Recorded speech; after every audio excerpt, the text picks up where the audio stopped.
Hey guys, what's up?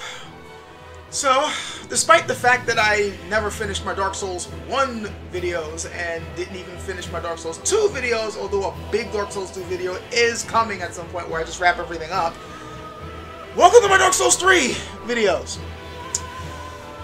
And I'm not doing it alone. I actually got my beloved wife with me, and she is pretty much not only going to help me get through the game in terms of commenting what's going on, but she will also be there as the peanut gallery, either to make fun of me or to comment on aspects of the lore and other things in the game. I'm in the cheap seats. Yep, she's in the cheap seats. So, say hello to Catriona. No, Catrona, sorry. Too many K names, I know. Catrona. So, Catrona actually is interested in the Dark Souls series. Not so much the playing it, though she did play it and enjoy it. It's more like she's interested in the lore, and she likes it when I play and get frustrated and scream and stuff like that. So, Sometimes I'm just like, would you stop? So, in any Take a break. It's hard to take a break. You know how You're not yourself when you're hungry. Eat a Snickers. So, we're gonna jump right into it. I'm gonna be starting from the very beginning, and to make things interesting for you guys, I'm going to start out as deprived. Well, first let's actually get into the game and, you know, go right into it. So, actually just before I go, just to let you know how obsessed I am with this game and, you know, how long I've been playing it, I got several characters already set up. All these different builds. Got my main, which I've beaten the game with already. Got one based on my wife there. She's pretty much a sneaky assassin, faith type. My friend Nick. Sneaky. There, he's pretty much a Dex Rapier type character, and I'm having some interesting fun with that. This is based on an RP character that I happen to be doing in my RP sessions. That's actually Catrona's character when she decided to play the game for a bit and realized that she liked it more than she thought she would. My God of War character, and my Sorcerer character, and another Dark Sorcerer character. But now we're going to be making another one specifically for this playthrough. I will get into it once we start. So, let's go right into the cinematic, shall we? And I will shut up for this. Yes, indeed. It is called Lothric, where the transitory lands of the Lords of Cinder converge. She can hear this. In venturing north, the pilgrims discover the truth of the old words. The fire fades, and the lords go without thrones.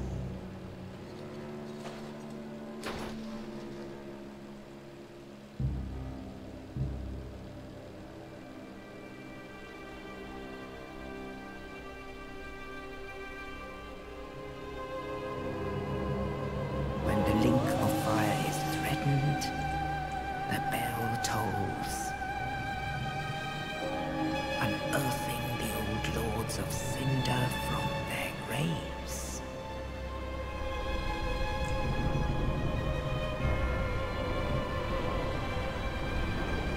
Aldrich, saint of the deep. By the way, for people who keep saying that this changed from the main game, you can see he's snake-like in this cinematic.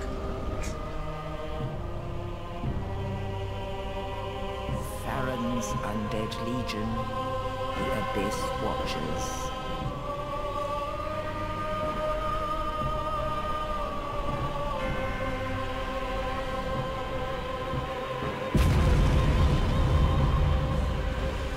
And the reclusive lord of the profaned capital. You can clearly see there's a face in there, by the way. Yon the giant. See? So many people kept saying, oh, he's the Dark Souls 2 giant. No, he's not.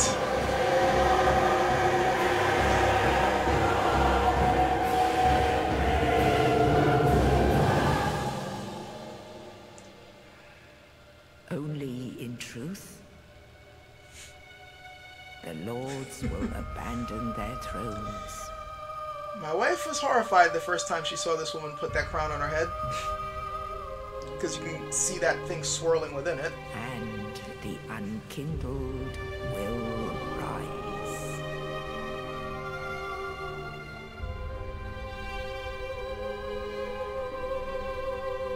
Nameless, accursed undead, unfit even to be cinder. And so it is that ash seeketh embers.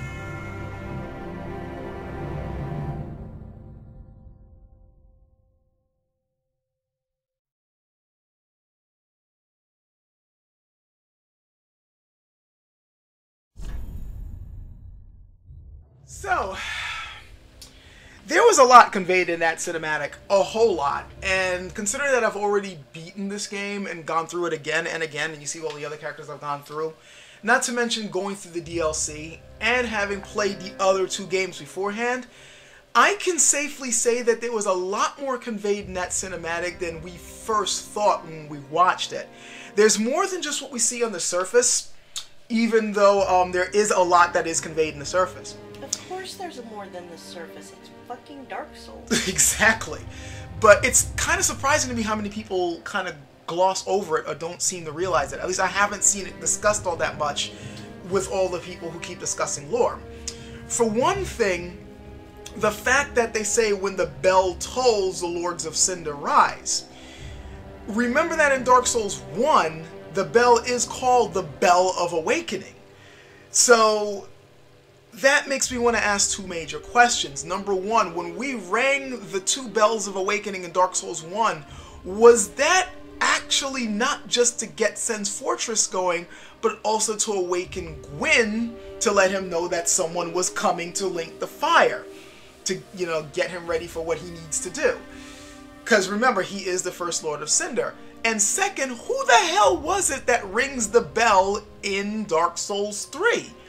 Obviously, the Chosen Undead is the one who rings in Dark Souls 1, so who's ringing it in 3? Is it the Firekeeper? Is it the Maiden, the Firelink Shrine Maiden that we'll see later on? We don't know, but someone clearly did.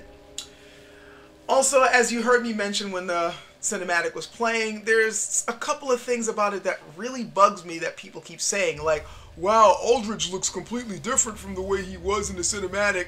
No, he doesn't, other than the fact that he has an old, you know, character from Dark Souls 1 as a freaking hand puppet, so to speak. You can clearly, you'll see when we get up to it. You can clearly see in the cinematic that he's snake-like. It's not just this huge blob. Yeah, you see this huge bit of liquid come out, you know, but you can see it comes out like a coiled snake-like creature. In fact, the very first time I ever saw the cinematic before the game came out, when they showed it as a trailer, I thought it was snake-like. Probably. That was phlegm. He caught something up. It's supposed to be from overeating, believe it or not. Yeah, don't ask. And then I remember when all the conjecture about Yorm the Giant, oh, that must be a Dark Souls 2 giant. Yeah, I thought that at first, but then when I got this game and was really looking at the cinematic, you know, in glorious high def, you can clearly see a face, at least the outlines of a face, inside that metal cowl. So people, I mean, open your eyes. You said cowl, not cow, right? I said cowl. Okay. C-O-U, you know, C-O-U-L. C-O-W-L. W-L. I can spell, I swear I can. Anyways. No, I can't. But yeah, some of the people kept saying, oh, well, you know, they must have changed things after they made the cinematic. No, the cinematic does match the characters in the freaking game. I ask people to please pay attention to it, and they'll see what I mean. Anyway, enough of that. Let's actually get to the character making. And no, I will not spend hours, you know, making these characters, because we want to get right onto the game. Yes, you will, don't lie. No, I actually have facial presets. I made sure to do that. So we're going to load a favorite, and as I got several here, several people who I've made. And we're going to go with this one. Yep. Can I name him? I am going to name him... I want to name him. But I had a name. What did you want to name him? I don't know. I just want to name him. I had a name, and it was going to be based on, was it a Germanic name or a Finnish name? But it meant punishment. And I thought that was very fitting considering the lore. But if you got a good name, fine, I can roll with it. Squishy. Oh, come on! Really? No. You know how I am when it comes to names. Gregor. Gregor?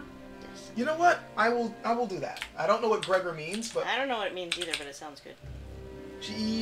Alright, so Gregor, or do you want it spelled a different way? Nope, that works. Gregor. Alright, fine. It will be Gregor. I hope the name means something good.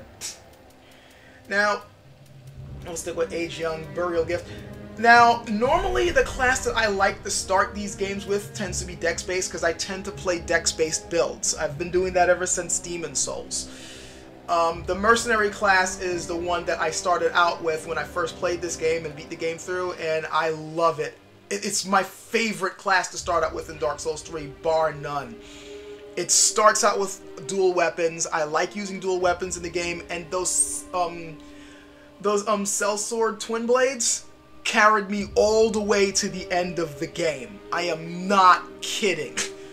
Even up to the final boss. And that's a funny story in and of itself, what I had to go through to beat the final boss. Anyway. They took down the final boss too. And they took down the Nameless King. These are damn good weapons. But I'm not going to be a mercenary. Not going to be a knight either. Nor the warrior, because it's strength-based. Or none of these. Nor thief. Assassin, though the assassin is my second favorite. And then Pyromancer is tied for second favorite. We're going to go with Deprived. That's why I said squishy! Well, yeah, he's going to be kind of squishy, but he won't be as we go further in the game. Uh-huh. The reason why I'm picking Deprived is to make it interesting for you guys and also interesting for me. I want to, see how well I can go through scavenging for equipment rather than starting out with equipment. Starting out with good equipment. I'm just going to start out with basically nothing and scavenge, for protection, which means I am going to be dying a lot. So basically, somebody hit him, conked him in the back of the head, and stole all his stuff. Yeah, in fact, that's how they describe the Deprived. It says that naked and of unknown origin, either an unfathomable fool in life or was stripped of possessions upon burial. Let's go with the second one. I like the second description better. I don't know, it'd be kind of fun to play him as a fool. I guess. Except you'd die a lot more. Now, the burial gifts are not... There's no overpowered burial gift like in Dark Souls 1. In Dark Souls 2, there really wasn't any either, though there was one set of gifts that I personally thought was better than everything else, and that was the stuff that made you start out with the life gems and all that. Gave you a leg up. I'm, however, going to start with the Sovereignless Soul, because it is like the Sovereignless Soul of one who slept beside you. And considering that I'm a romantic at heart, I'd like to think that that maybe was like a close companion or a spouse. And now all he has left of them is a soul, which he will then use to power himself up so that his companion will, in essence, always be with him. So, yeah, that's just... Yeah, that's just the, romantic... Well, that's better than what I thought that other thing said. I thought it said roasted gold coin. Why the rusted gold coin. Those you use... I thought it said roasted. It's rusted. You need to get a little closer to the screen. Alright, so, yeah, this poor bastard is now going to be thrown into the cold, dark world of Dark Souls, and, well, we'll see how I do, because, yeah, these are not good weapons at all. I already have in mind what type of build I want to go with, and we'll see how well I can make that build here. It will not be the same build as what I beat the game with, though it will be somewhat similar. Alright, male, deprived, yeah, let's just get on with it. Get on with it! So, yes, I will be going into the lore, at least my own interpretations of the lore as well, and I will be going into certain design aspects that I found interesting with the game. And also as a treat, since this is on my channel, anytime I see anything martially significant or something that I think kind of pertains to the martial arts I know, I'll bring that out as well. Just to make this a little bit more interesting and set it apart from all the other Dark Souls plays out there. So, here I am. What I really like about this is that this really strikes home that you are undead. You are a freaking corpse.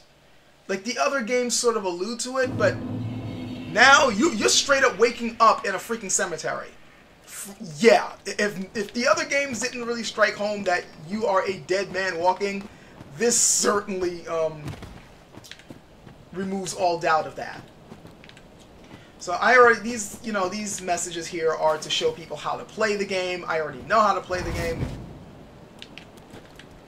Like I see, I can't parry with this. Already I got a problem. I'm used to parrying, damn it! Is it like a bulldozer? Yeah, it's a shield ram. There's a shield bash. There are shields that allow you to do that, especially the great shields. And certain tank king characters like doing that. Well, I will say this thing packs a punch. That club. But I want a parry, damn it! Already I'm not happy with this. Right. Just gonna be rushing through. I'm wondering if I should even dare to try to go after the giant crystal lizards later on. This is where I came from, right? Yeah, that's where I came from. So far my computer's holding up with the frame rate. That's good. And in case any of you guys are asking, no, I am not used to clubs. I am not used to using hammer weapons. Mostly use like swords and stuff, and occasionally a polearm. So this is definitely a new experience for me. Especially right here. Like these guys, I usually just parry and run, and now I can't even do that. Well, parry, kill, then run. That's what I mean. I would be explaining to my wife all, the different stuff over here and how the way the enemies are set up is to teach you to play the game, but she knows all this stuff already because she's already gone through this. And chances are, if I remember this part. Yeah, she's already played through this, she's already beaten up everybody in here. And chances are, if you're watching this by now, you already know how to play the game, you already know how this place is set up to teach you how to play. The messages down here, for instance, they show you the different, techniques you can use. They tell you how to do certain things. I will say that these things are showing you all the different configurations that you have to deal with, the different ambushes that you gotta worry about, and they're teaching you effectively how to handle them.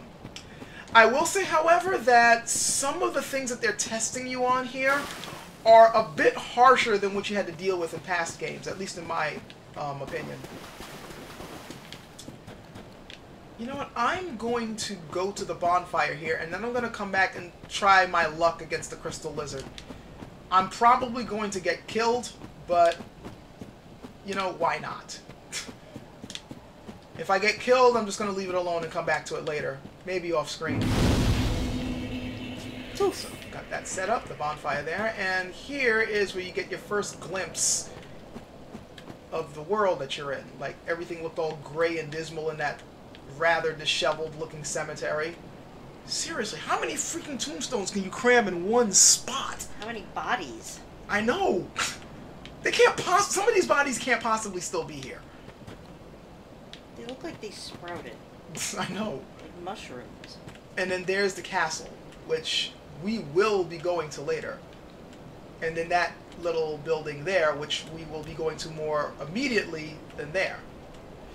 By the way, I recently figured out, or at least I think I figured out something about this area that we're in that's a bit more sinister than it lets on.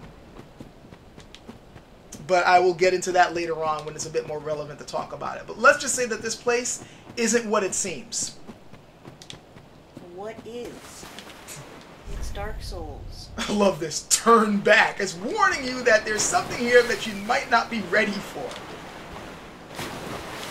Splashing around in the pool. I mean, I'm naked enough for a swim. I really should not be going up against this thing right now. Well, when I was using my main character, I was able to beat this thing, but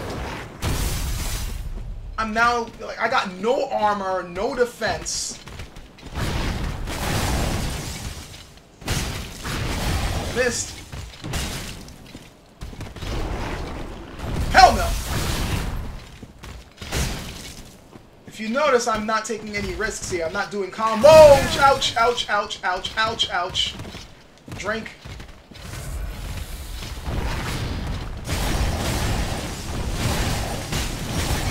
Maybe I should swing more than once. That's dangerous. Missed. Did I stun it? Yes! I love Beat it! stunning Beat it! things. Run! Run! That was close. Stand back.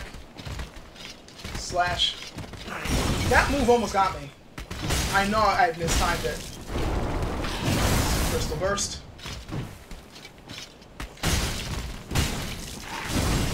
Thank God. Yes, get to the head, get to the head, get to the head. Beat it! No! I fucked up. I thought I stunned it. I completely misread that animation. Alright, fuck that. I am not gonna fight that thing. I did almost beat it. I swear I did. Actually, what I'm going to do is something somewhat suicidal. I'm going to go back and grab that item that you guys probably saw over there. Just so I can say I grabbed it. Because I'm going to need it later. Okay. Let me just go Captain Caveman on these guys. Aren't there supposed to be two of you? Yeah, that's what I thought. No, you don't. No, you don't. By the way, you guys are probably wondering, why didn't you just simply try to block the lizard? Well, one, I don't have much faith in this stupid plank board, and two, I am so used to dodging instead of blocking because of the way I play Dark Souls. I don't, you know, I don't play tanking-wise. Even when I was playing Dark Souls 1, originally when I played it, yeah, I did the whole sword and board thing, but then later on, I just relied more on dodging and parrying than anything else. See ya! Hi, I'm just gonna wander into your house and steal your stuff and wander away. It's cool, right? Yep, it's cool. It's cool. Cool. We're cool. Yes, I'm playing like a craven coward. I don't care. I will come back and kill it later. If you guys really want to see me take this thing on later on, just let me know. And don't worry, I'm not going to wait until I'm like level 50 or something. Like, I plan on, like, after I kill this boss to go back over there and finish him off, but... I want to see it. Of course you're going to get to see it. Why am I bothering to sit down? It's not like it hit me. Oh, yeah, that's why.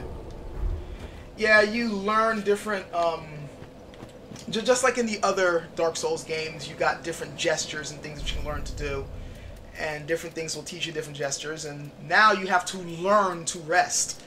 I guess considering that you're a corpse, maybe you forgot how to do some of these things. I don't know. Dude looks cold and like he needs a bath. Yeah. There's stuff in the game later on to imply that you forgot how to do things. Like, for instance, you don't eat. Like, apparently the undead no longer eat. Okay, go kill that dude. Yeah, I will. Let's see how well this thing blocks. Wow.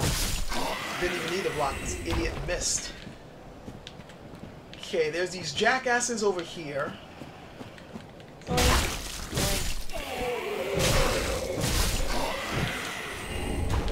Knock the mama. Oh my god, I am going to hit you for that. Hate that thing. Alright. I know I'm hearing more footsteps. Oh, it's him. Dude, hey, come here. Wow. Hi. Goodbye. Give me your stuff. Why can't you steal their clothes? You know what? Can I parry with this? Okay, that was weird. I didn't know my bare fist would just suddenly put me in pissed off mode. I can still kick, right? Good. What I'm gonna do is try to get the spear guy to come up here, and, well, the veterans among you know what I'm trying to do next. I do not want to deal with the crossbow guy, though.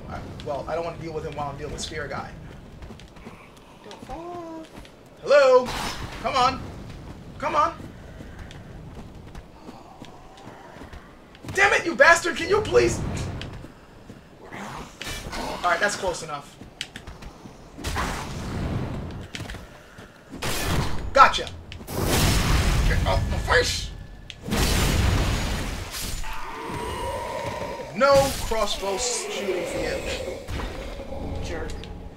That was needlessly annoying. I'm still wondering how I'm I'm going to noticing deal a with Gundyr. distinct lack of cross A distinct lack of railings there. Yeah. OSHA has something to say about that. Y'all OSHA are not OSHA compliant. OSHA would have a lot of problems with the world of Dark Souls. Dark Souls never had good handrail technology. What are they, like, fucking elves? I wish. Okay, that. Captain Caveman! Ouch! I could have sworn I hit the dodging button. And another cleric's chime. Actually, that is one of the things that I wanted to find. I'm glad I found it already. Yes, I know I can't use it, but I will soon. For the build that I'm planning on making, this is the very chime that I need. So. Yay. Now here comes the tutorial boss. Now normally when I fight this guy, I just parry him into oblivion, wait until he turns into the fiery form, throw firebomb, bash him as much as possible, and that's that. I can't parry anymore. Let me see. Maybe I knew I shouldn't have. Take this away. Now, can I can punch. And that doesn't make me parry. God damn it. Alright. I guess club and boarding it is. So, this guy, right away you can tell something is wrong. For one thing, he's got something shoved in his abdomen, and he probably needs a doctor about that. And then he has this weird growth that appears to have burst out of his back. Hey, dude, you got a thing there? Yeah. You might want to get that checked. Yeah, and through his armor even. I like the detail there. I not noticed that before, but I think you can kind of see Use the armor tentacles! peeled back there. Like, you could see how it burst through the metal plate, so... And of course, this place will not just let you say, oh, that sucks, dude, let me leave now. Now, you have to remove the sword, and everybody knows what's going to happen.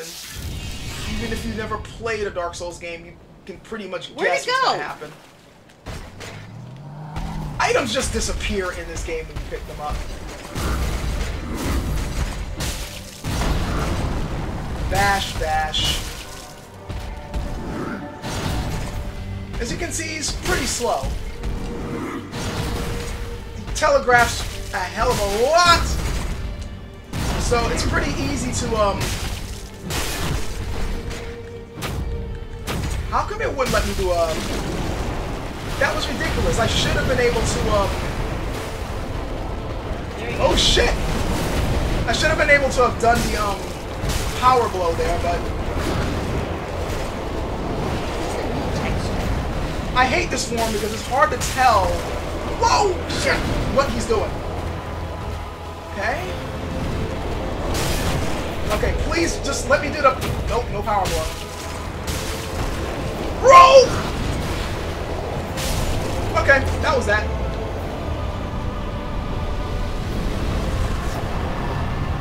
I didn't hear what you said. I got Obviously! I'm sorry, what did you say? That is a neat texture. Oh yeah, though some people have actually complained a lot about it. Some people think that the way it looks and the kind of weird marbly tar liquidy texture look, they're like, that doesn't fit in Dark Souls, that fits more in a different game. I don't see the problem. I just think it's a neat texture. It looks like something I would want to pet. I'm weird, okay? Shut up. I'm not saying I would want to pet it on that thing. I'm saying if it was a friendly creature, I would want to pet it. Okay. I can't say I share the same sentiment. But yeah, that's Iudex. What part of weird did you not get? So anyway, you probably have seen the name was Iudex Gundyr. And the Iudex, of course, means judge, and that's pretty much what he's there for. Judging your worthiness to go on with the game. So that's kind of neat. Yeah, it's weird. It's like he's judging to see if you're worthy of, you know, linking the fire or whatever, which is going to be, of course, your quest to hunt down the other Lords of Cinder. But in a meta sense, he's also there to, you know, judge your worthiness. And, well, considering what's waiting for you in this game, I personally think he's not that much of a judge. Well, okay, now I had trouble with him. Shut up. Actually, you killed him pretty quickly. He died a couple times. Yeah, but I think only twice at the most. fact, I don't even think twice. I could be wrong. I need to look at the footage again. So... You got a sword. Why are you not using it? Oh yeah, I did get a sword. It's a broken sword. 'Cause you're a dork. Let's see. This does 108 plus 8. This does 70 plus 5. I think I'm going to stick with the club. Okay. Now, if I get something better like a short sword or a long sword, then yeah. Bash his brains in. Fuck your shield. I will admit, bashing them over the head with a club like that is kind of satisfying. These places are making me kind of... some vertigo going on here. Yeah. If you're afraid of heights, the Souls games are not for you. You know, technically, it's not being afraid of heights, it's being afraid of depths. That's a good point, actually. I stole it from Terry Pratchett, so I'm not even gonna lie there. Okay, let me see if I can sneak up behind this dude. And... See ya! Actually, I should have kicked them off. I thought you were going to. I usually do, but I just wanted to see the bashing animation. I got problems. You're weird. Now, you see, it's moments like this when I wish I had Hidden Body. And I'm going to say this now and expect me to repeat this over and over again as we go through all these, you know, the areas of Dark Souls 3. But there's more to magic than just the offensive spells. Hidden Body has got to be my favorite spell in this game. If there is, here's my tip for anybody who's hasn't got to this game yet or is going through this and finds that there's certain areas that they find extremely frustrating. Hidden Body is your friend. If you put that on, if you turn that spell on and you also happen to be wearing the Slumbering Dragon Crest ring, there's almost no area you can't go through easily. Remember that. Sorry to wake up, mess up your nap. Shit, ouch, ouch, shit. That did not go well. Freaking short range of the freaking club. How not to play Dark Souls?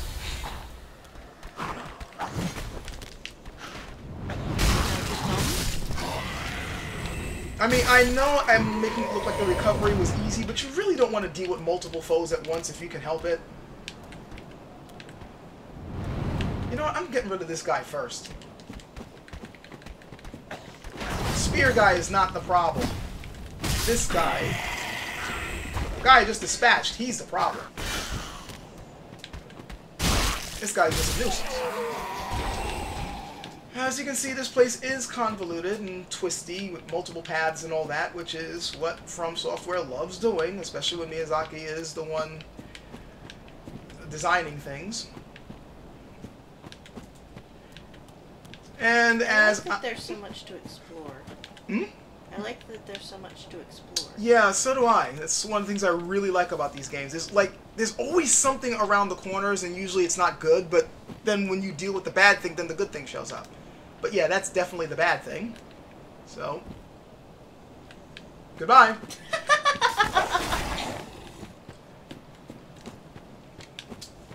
I am so glad that the dogs in this game can sometimes be that stupid, because... That was a dog? That was a dog.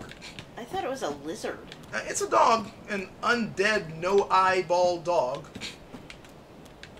And I hate It looked like a lizard. Sort of. I guess I could see that. Some of you guys are probably thinking to yourself, holy shit, you're going up there? No, I'm not going up there. I know what's up there. I'm just pointing out that, yes, I know what's up there. And I have a very cheesy way of dealing with this guy. Oh, that's the one you showed me? That's the one I showed you, Mr. Swordsman, who's waiting right there. No, I mean the way to deal with him. Oh, the way to deal with him, yeah. There's a very easy way to deal with him. Well, have balance. Which I will be doing later on when I have the right equipment. The way I originally did it when I first played this with my main character, I actually went over and just parried him to death after I finally learned the timing of parries in this game. It took me a while. In Dark Souls 1, I was parrying everything under the sun that could be parried. Dark Souls 2, not so much, because they changed the timing so much and I just never got the hang of it. Dark Souls 3, while it's not the same timing as 1, is still close enough that I was able to figure it out. So now I'm parrying, you know, certain bosses and enemies easily. Like the Lothric Knights in particular, I don't even care about their sword swings that much now. Like, if I have enough time and I see them charging at me, 9 times out of 10, they're getting parried. Even the red-eyed ones. And that's what I originally did to that guy, Mr. Katana Dude, and it's not easy because he has so many swings that are not telegraphed. And then later on with my second playthrough through the game, I figured out there was a much easier way to deal with him, and that's the way I'll be showing you guys. And I don't care if you call me a cheap bastard for doing it. So, here we are. It would be inaccurate anyway. Your parents are married. Yes, they are. And they still are. By the way, when I first played this and I saw a Firelink shrine first pop up in my head, I was like, really? I mean, I know there are a lot of people who are annoyed with the callbacks in this game, but I personally enjoyed most, not all, but most of the callbacks. And when I saw Firelink Shrine, I was like, oh wow, we're back here again? And then I looked at the place, and I'm like, wait a minute. This isn't Firelink Shrine, this is an ancient version of the Nexus from Demon Souls. And that's when it started to dawn on me what this game really is. From the title screen, I knew that this game was like the punctuation mark to the Dark Souls series. It's the end. It's like with the apocalyptic sounding music and all that. No, this is the end. Well, for now anyway. We know sooner or later there's going to be a Dark Souls 4 or some type of sequel, but for now, at least for this particular story arc and for these characters and for these particular callbacks, the series is done. And it's been trying to convey that from the beginning, you know, from the start of this game all the way up to the end of it. It's basically a huge send-off to the series. And that's also why a lot of these callbacks are here, because this is a send-off. And like with any other send-off with other forms of media, you're going to be bringing back old favorites just so you can say farewell to them. That's why you'll see, like, we're going to be seeing him soon, the Blacksmith, why you see the Crestfallen Gear for a last time. The allusions to other characters in there. These are send-offs. It's not just simply, oh, remember this guy? You like him, right? Well, we're throwing him in here. That's not the reason why they tossed them in there. It's more for you to say farewell to these guys because they most likely aren't coming back. And it kind of annoys me that people don't seem to get that. There's a difference between a cheap callback and a send-off. And this entire game is a send-off. That's why there's so many different things from not just Dark Souls 1, but also Dark Souls 2, and even Demon Souls, a game that, lore-wise, has nothing to do with the Dark Souls series. I mean, yeah, mechanics-wise and meta-wise, sure, we know that the Dark Souls series is a spiritual successor to Demon Souls. But there's really no reason for Demon Souls stuff to be in here as much as it is, and there's so much Demon Souls DNA in here that for people not to see that this is a send-off, it just kind of, you know, blows my mind. I don't know why so many people complain about that. So, and my wife is just smiling at me because she doesn't play these games, so she really doesn't have much comment. Kind of wish she did, though. So, here we are with the Mistress of the Firelink Shrine, who is obviously a callback to the Maiden in Black from Demon Souls, which again should let you know that this is a send-off, guys. But she also is a callback to the Shrine Maiden of the first Firelink Shrine, and even the Emerald Herald of Dark Souls 2. That's what I was going to guess. Yeah, there's so much of that DNA in here, so. Welcome to the bonfire, unkindled one. I am a fire I can see that. keeper. I tend to the flame. Oh, so you'll take care of these bunions? Tend to thee.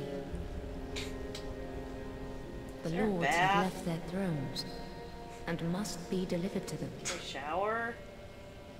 To this end, I am at thy Now, side. I love that she says, you know, the lords have abandoned their thrones. As you can see here, the one throne, interestingly enough, isn't abandoned. There's someone up there. But all the other ones are empty. And like I said, you need to deliver them back to their thrones. And one would think, if they're naive, oh, so you just kind of need to convince them to come back? No, no. There's rarely such a thing as convincing people in Dark Souls. You convince them with swords. You convince them with violence, yes. You know, it's aggressive negotiations to, you know, quote a certain bad movie. I will beat you until you do the thing that I want. Yeah. And, you know, then drag your corpse back over, because that's pretty much what you're doing. Yay, that sounds sanitary and healthy. Yeah. So, I'm just going to talk to her. Ashen One, to be unkindled is to be a vessel for souls. Sovereignless souls will become thy strength. I will show thee how. Ashen One, bring me souls. Everybody wants something from their vessels. And it's usually horrible. Yeah. Like, bring me souls, and then later on, hey, give me souls, and somebody else, hey, give me souls. All right, can you give me something? Why do I always... Larger, more powerful souls. Please don't quote that. And for the record, yes, I understand that Dark Souls 2, since we're obviously quoting from that, Dark Souls 2 is considered the black sheep of the series. And while I understand why, and while I acknowledge it does have flaws, as I said in my earlier Dark Souls 2 videos, I don't think it's that bad of a game. In fact, I mean, if I'm going to be comparing it to other video games out there, sheesh, Dark Souls 2 is way above those. The gameplay is still pretty good. You know, just going through the game, the different locales, the enemies you face, it's still an enjoyable game. The story... well, it is, like, once you realize what the story is, and in retrospect, Dark Souls 3 kind of made me look at Dark Souls 2 in a new light, because it explains certain things, and there's certain things about the lore, my own personal theories, that kind of make me look back at Dark Souls 3 and was like, wow, it's better than I thought. It also does that with Dark Souls 1 also, by the way. Like, a lot of things that people believed about Dark Souls 1, in this game, it's told us that they weren't true at all, which is another reason why I really like 3. It turns a lot of the things on its head. But 2 does have its flaws, and one of those flaws was the Emerald Herald. Yeah, everybody knows, seek souls, larger, more... Seek souls.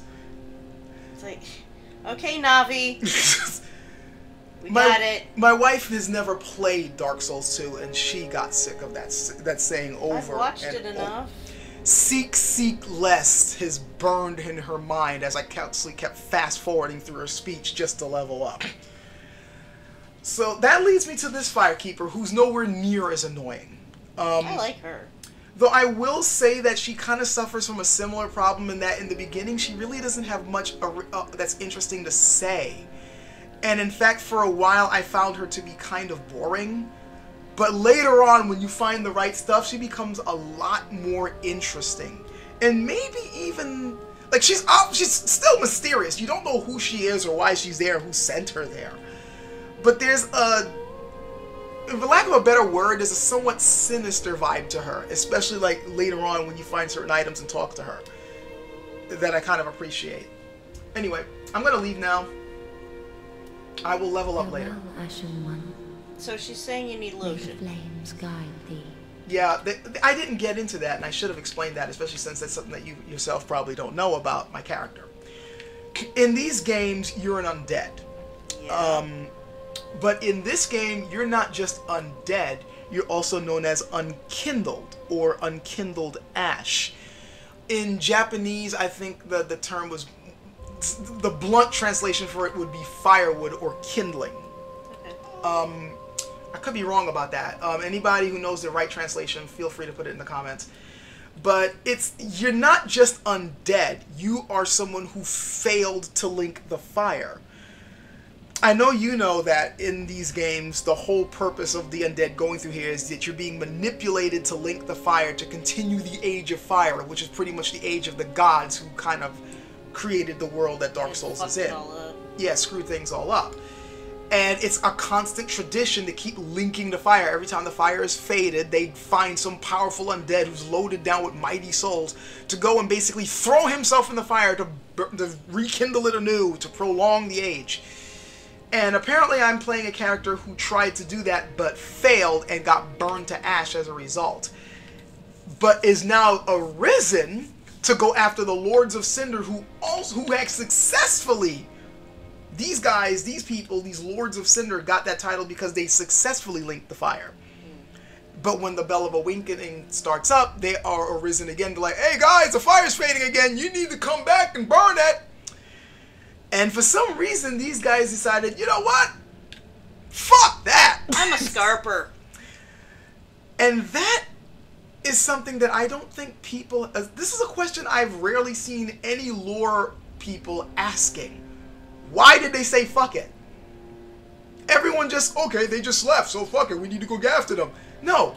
Why did they leave? What they did it the first time. They were willing to do... Well, okay. Some Probably of them they were just willing went to for do a it the B&B. first time. Probably they just went to the come on, brain.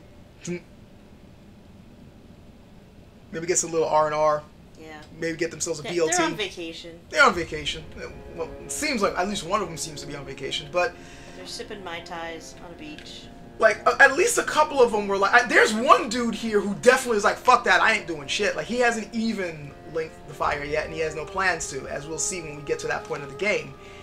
But at least two of the other characters were willing to do it.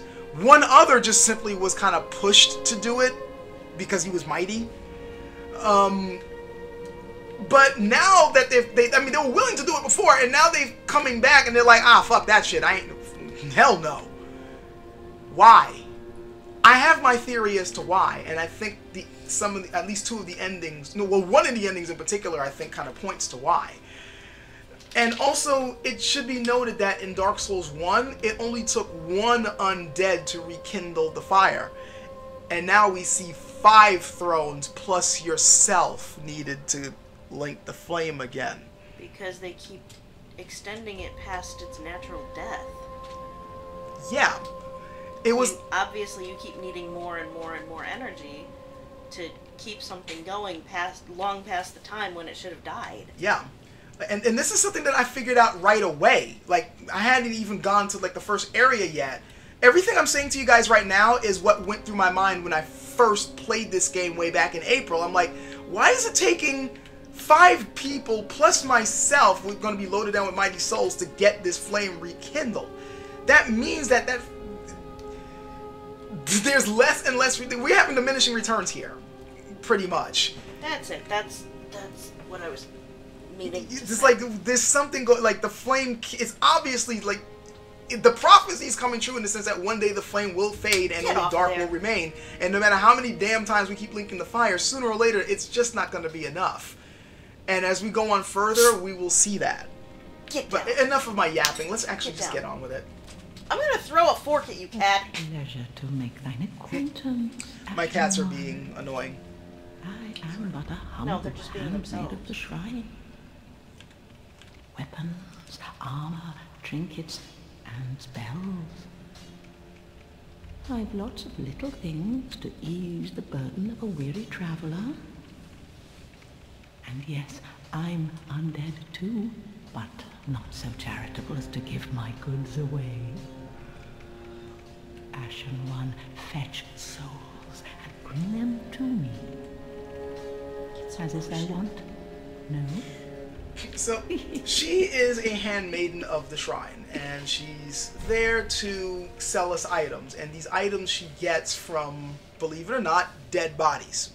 And not just by looting them. Apparently, she has the ability to, when she's given their ash or their corpse or whatever remains, she's somehow able to, I don't know, grow items or produce items that they may have had from them and then sell them to you.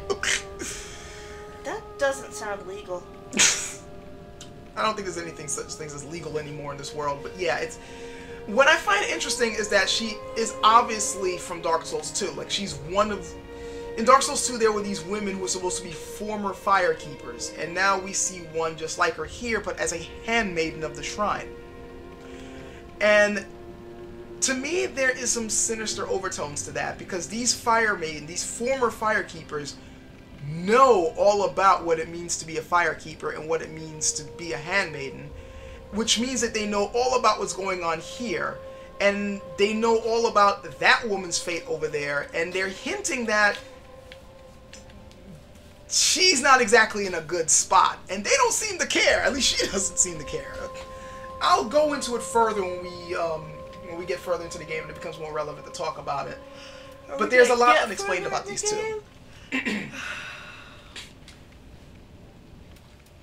miners. Ashen One, if my wares are not to thy satisfaction, bring me umbral ash. Hey, go kill some people and bring me their With corpses. ash, I'll fashion new wares.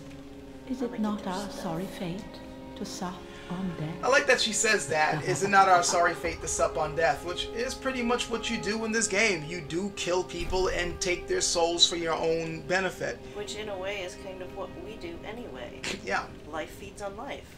Yeah. Or in this case, death feeds on death. Well, I mean... And that was her basically explaining, you know, find, you know, the remains of other people and I'll be able to get you other items. And what she's selling, useful stuff. We got chainmail, which I might end up purchasing because I need some form of defense. You need some clothes. Yeah, I do. This right About here, the 5 minutes with a washcloth and a pan of water. What I am going to buy from her... Sorry guys, my throat. Right now, the white soapstone, because I do plan on offering my services to other players as I go through the game. Though I'll probably, unless it gets interesting, I probably won't share that with you guys. That's actually my main way of leveling up. I know most people like grinding enemies for souls. I like grinding bosses. Oh, this dude! Yep. Hi, dude! My wife remembers him from when I played Dark Souls 1. I don't And remember here his he name, is. but I like him. Well, he's about to say his name. Well, a newcomer, Oh, I right. see. I am Andre. I serve at this shrine Not that I'll remember as a that. humble smith, forging weapons. You're in search of the Lords of Cinder, I trust. A toilsome journey, I'd wager. You'll require good arms. Let me smith you weapons. I am a smith. Now, Such is my purpose. when I first found him, I was like, oh, wow, Andre's here! And after that nice boost, you know, like me being happy about that, I'm like, okay, so why is Andre here? I don't know, this kind of seems like a dead end for everybody. Well, it is dead end here. No, I mean like career-wise. Oh, career-wise? Well, yeah, I mean, all you're going to do is just make weapons and weapons and more weapons. But hey, it's a good way to make money, or in this case, make a lot of souls. Well, I mean, that's what he did before, but... like... I don't know. What bothers me, though, is like, why is he here? I mean, it's... Okay, He was brung low. they never explained that. And, okay, this is one of the callbacks that at first I appreciated, and then later on I was like, okay, lore-wise, why are you here? I mean, I'm not upset about it like some other people are. Like, you know, like, the fuck, this bullshit. To the point where it upset them. It doesn't really upset me, but it was just more like, Why you is know, it upsetting? they I don't could, get it. you know, have at least found a lore reason for him to be here. The only thing I can think of is if they wanted to, like, okay, people who play the games and really know a lot about the development of the game know that Andre here was originally supposed to be a relative of Gwyn before they kind of scrapped that and they just made him, you know, a blacksmith. Maybe, like, they wanted to kind of do a throwback to that, or kind of, you know, like, say that, okay, well, just like the Lords of Cinder are rising again, maybe Andre himself has a little bit of that tie to royalty or something and is able to rise again when the need arises, which is why he's here. That's the only thing I can think of. And if anybody says, well, if that's the case, why wasn't he in Dark Souls 2? Well, not to go deep into it, I'm saving that for later, but I think that Dark Souls 2 takes place in a sealed off world. Some people were like, oh, this is where Lordran used to be. Yeah, I honestly think that Dark Souls 2 takes place in a purposefully sealed off pocket dimension, or like a place that was sealed off similarly to the way New Londo was sealed off in Dark Souls 1. And I will get into that later. It's my own personal theory. I'm not saying it's correct, but I'll go into why I believe that and, you know, what brought me to that belief. So anyway, he's here to reinforce weapons, and he can allot your Estus, which is a new system that I really like. You have your regular yellow Estus flask, which fills up your life, but you now have an Ashen Estus flask, which fills up your FP. Your, I was about to say force points, but focus points. It's no longer the way it was in the original games, in Dark Souls 1 and 2, where you had a set amount of castings for a spell, similar to the way Dungeons & Dragons or Pathfinder works. now they went back to the way it was in Demon Souls, where you have a mana bar, and you cast spells with how much mana you got. And you can refill your bar with that, but you have to like have a ratio between, do I want to fill up my life or do I want to fill up that? Now, considering that right now I, don't have any spells, I'm just going to keep it 3-to-1.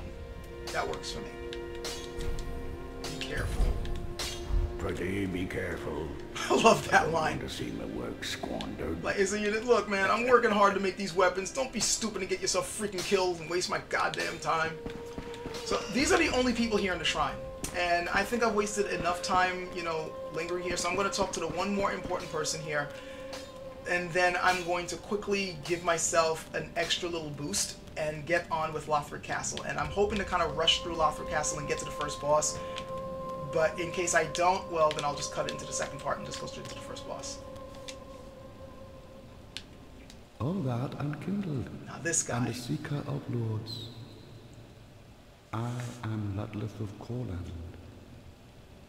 Look not in bewilderment as I say. I linked the fire long ago, becoming the Lord of Cinder. If substantiation be thy want, set thine eyes upon my charred corpse. This sad cadaver, no need to be coy.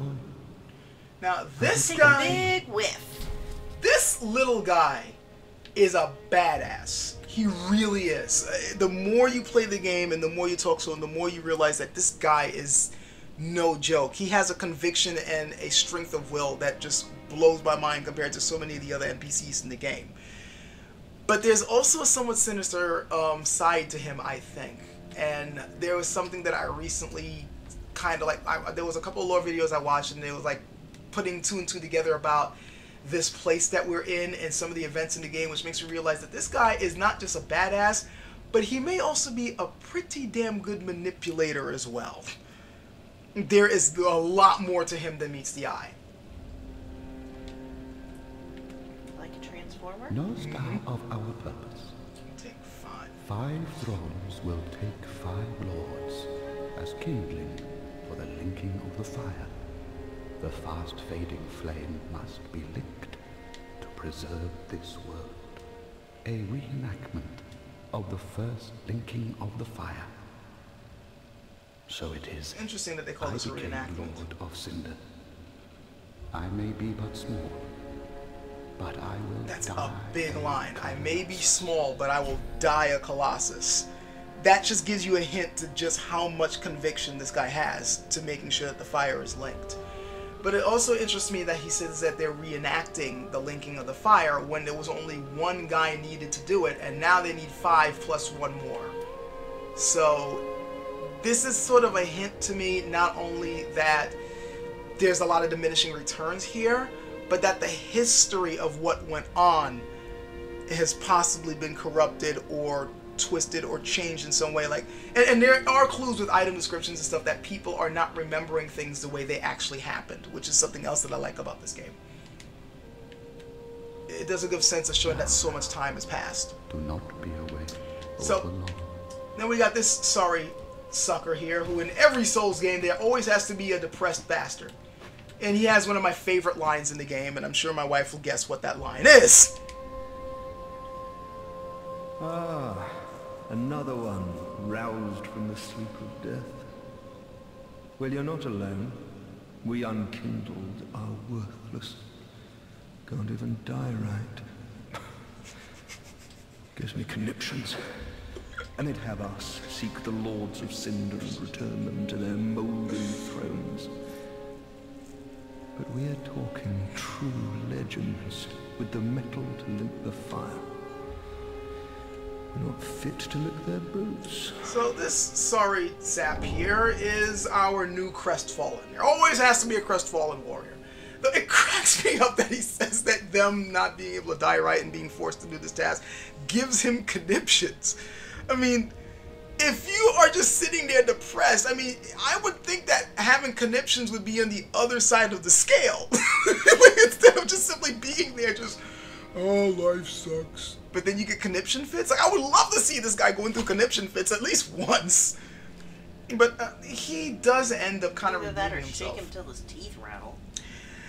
Out of all the, you know, crestfallen guys that you bump into in all these games, including Demon Souls, he's probably my favorite because in the end he actually tries to do something to kind of give himself new purpose. The other characters don't do that. Not conniptions. Don't you think? Sick joke. What a sick Yeah. joke. Okay, Asking so us I'll just to leave you here to cry and eat your coffee or whatever. And this guy's not here yet. There will be a dude there soon. Now, what I'm going to do is I'm going to quickly give myself a leg up through leveling, and I am going to. Where's that soul? Fading soul, nameless. Where the hell's that soul at? It's supposed to be my gift. It ain't here. Or maybe I'm looking at it wrong. This is supposed to be a sovereignless soul. It's not here. I know I had it. I did give myself that thing, right? A sovereignless soul, right? Oh, this is annoying.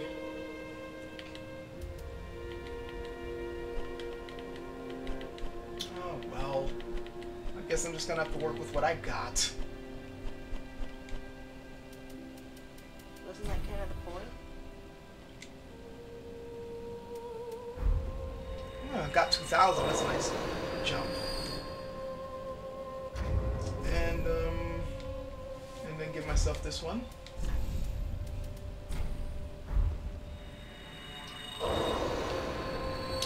Now I'm going to use that to level up.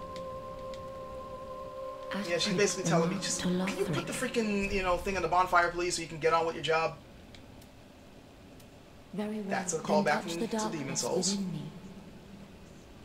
Take nourishment from these Before it was touched the souls. demon within me, and now it's touched the darkness within me. And just like the Maiden in Black, you can hear her chanting in the background while you level up. Why they didn't do that with the Emerald Herald, I don't know. Would you have really wanted her to do something else annoying? It wasn't annoying to hear it in the background. The thing that was really annoying to me about the statement was the fact that you had to hear that stupid speech before you can even freaking level up. Before you can even do anything. Here, her chatter is going on in the background, so you, while that's going on, you can just hurry up and level up. Nothing's stopping you. As you can see, I got a lot of points to work with. So what I'm going to do is give myself 2 points of endurance. 1 point in strength just to get it out the way, because believe it or not, guys, that is the only point I am planning on putting on strength. That's it. That 1 point. Because everything else is going to dex, to luck, faith, and a little bit of intelligence. So, and some of you guys might already be guessing the build that I'm going with. It's not a big secret. I don't need to make it a big secret, but for the first couple of videos, I'm just going to let you guys kind of guess what it's going to be, and then I'll just come out and say what the hell it is. But, you know, just speculate. It's fun watching people speculate. I also do not plan on putting much in Vigor either. I know a lot of people, especially PvP builds, they love putting, you know, 30 Vigor, 40 Vigor. Believe it or not, I am not lying. I am not making this up. I will beat this game with 15 Vigor. I'm not kidding. I got the video footage to prove it if you don't believe me. And I am most likely going to stick with 15 Vigor here too. You might be thinking I'm nuts, but I did it. Well, you and are. I'll do it again. Well, yeah, I'm nuts, but not. In here, my madness has a purpose. I know what I'm doing. So, I'm thinking I might want to put either a point and attunement, but there's really no point. Screw it, go all Dex. Now, considering that I'm using a strength weapon right now, it probably doesn't make much sense to you guys. Well, you're using a club, you should at least... No. Everything's going in Dex, just 1 point in strength, and I'm boosting up that Dex now. So... actually, I'm going to put that one here, because I am going to need to start boosting up my luck as well. There we go. I'm down to 30-something souls. Farewell, Ashen One. May the force be with you too. Guide Something. And also with you. Lift up your hearts. Lift them up to the Force. The Catholics out there, especially the lapsed Catholics out there, are probably groaning at this point. So, I will put that coiled thing in there, but first, let's do a little bit of, I was going to say cheating, but this is not cheating. Reconnoitering! Oh, and this is here, from Dark Souls 2. And that Seed of Giants is a nice thing to have when you're dealing with invaders, though. You know what? I'm not going to front. Invaders really got it rough in Dark Souls 3. It used to be that, you know, in the other Dark Souls games, invaders had a, you know, when you dealt with an invader, you're like, oh shit, they're going to kick my fucking ass. And they usually did. Like, so much was on the side of the invader, it was ridiculous. And now they've done a complete 180. Now invaders got it really bad. To the point where I actually feel sorry for them. You can go up high enough with it. Yeah, I'm trying. And some of you guys already know what I'm doing here. I'm trying to get up there. And you know why I'm trying to get up here. You need to run up higher. Yeah, but you can only go up so high before you slide back down. Look, I'll show you. See, if I just try to go straight up the tree, it instantly slides me down. So I have to wait until I'm at the highest point that I can be and then jump there. There's two ways I know of making this work, and I've done it both ways. One is to kind of go up the tree and then jerk that way, and the other way is just to run straight like this and jump like that. And, well, as you can see, that's how I did it. Somebody was running around down there. Yeah, you'll see phantoms running around. I didn't know if it was a phantom or not. Well, okay, I shouldn't say a phantom, because phantom implies, you know, either an invader or an ally. That's more like, I don't know what to call those things, ghostly? It's the other players playing this game right now. Like, when you see those guys running around, it's somebody else right now also playing the game. Impressions. Yeah. In their own world. Like everything you're seeing is like them playing right now in real time also. And yes, the crows are back. You. Me, Pickle Pea. Yep. Me. Now, before the giggles start, for anybody who has not heard that, no, she is not, you know, she's not pregnant and asking for pickle juice in a jar. No, she is not asking for fermented urine. She's asking for specific items to trade with. And believe it or not, there is, okay, Pickle Pea is from a poem, and I forgot the name of the poem. That, by the way, was what I was going for, that Estus shard. That gives me an extra boost to my Estus. She's quoting a poem where Pickle Pea is supposed to be the sound of a piccolo, and Pumperum is supposed to be the sound of a drum. So apparently she's asking for items that are supposed to make those sounds somehow. Which is, I mean, I guess some of the items you do get, I guess, could make those sounds, but some of those items are a bit of a stretch, in my opinion. But yeah, that's what she's asking for, and you get cool stuff from her if you can find them. And as you can see, that was an invisible wall. Not an, well, okay, that was wrong. An illusionary wall, not an invisible wall. If it was invisible, we wouldn't be able to see it. Covetous Silver Serpent Ring. A very nice ring to have early on in the game because it gives you more souls to level up and get items with. There's no other thing there. Don't really need it. Now, if I was, you know, if I wanted to, I could jump right back over there, and I've done it before, but why am I going to waste time? And the names of the Lords of Cinder, as you can see, are here, like Holy King Lothric, last of his line. Watchers of the Abyss, there is more than one. Those of you who haven't played this game yet, which will be surprise the hell out of me considering how long it's been out, will recognize what those swords look like. Yes, Artorias, his legend continues to live on. Yorm the Giant. Oh my god, what a letdown of a fight that was, but we'll get to that. Good old Ludleth here, the Exiled, which also is interesting. And Saint Aldrich of the Deep. Boy, does that guy have major ramifications in this game. So, let's stick this thing in here and let's get on with the massacring and killing and stuff. And me naming, coming up, showing you some of the crazy names I gave these characters. Okay, I see now. That's the sword that you took out of the dude. Yep, you got it. You somehow stored in your own pocket dimension. Yeah, like, Dark Souls just kind of assumes that everybody has a bag of holding. So, Apparently. oh yeah. Actually, I shouldn't do that yet because I got an Estus shard, and when you get Estus shards, you run back to Andre here, who, despite the fact that he's a blacksmith who's only supposed to work with metal, is somehow able to reforge flasks of glass. Well, they man, both involve. 'tis good to see you in good health.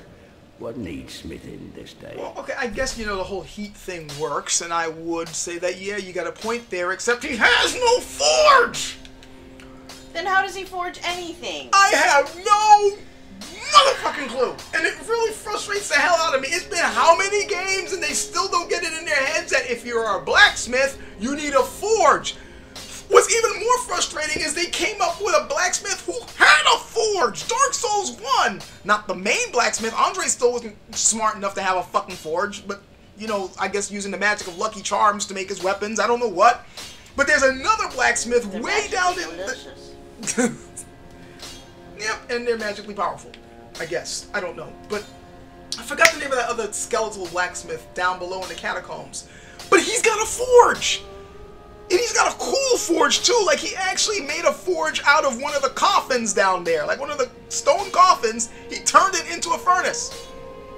Hey, not only does he know his trade, but he's, you know, pretty ingenious as well. The guy's resourceful. Creative. But no, you know what, let's just forget that and reinforce the Estus Flask with his somehow non-flaming forge. Okay.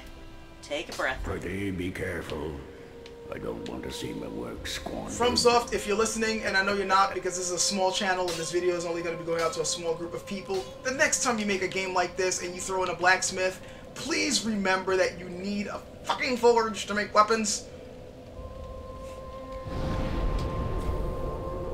And now to the high wall. In my skivvies.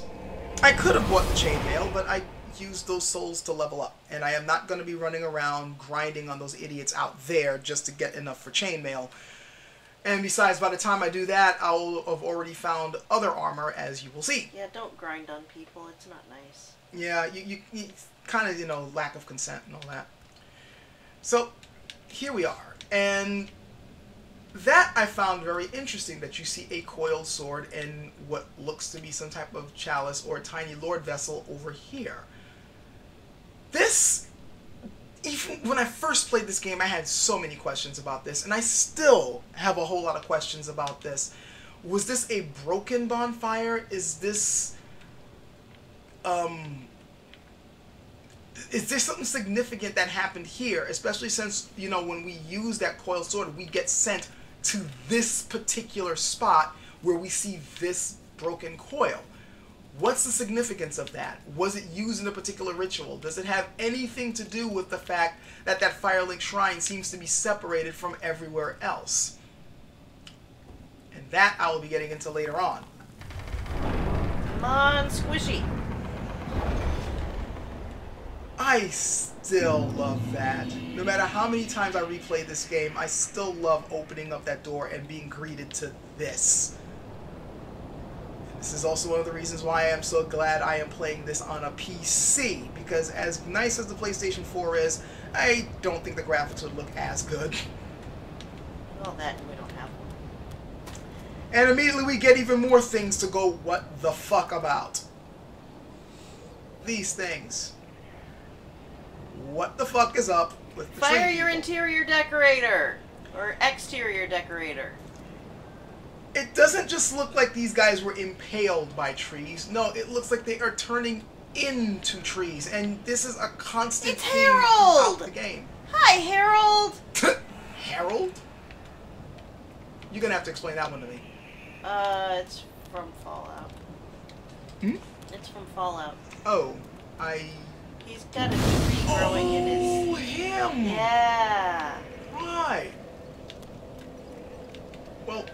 And I don't think the tree was Bob, but that's what my brain is telling me right now.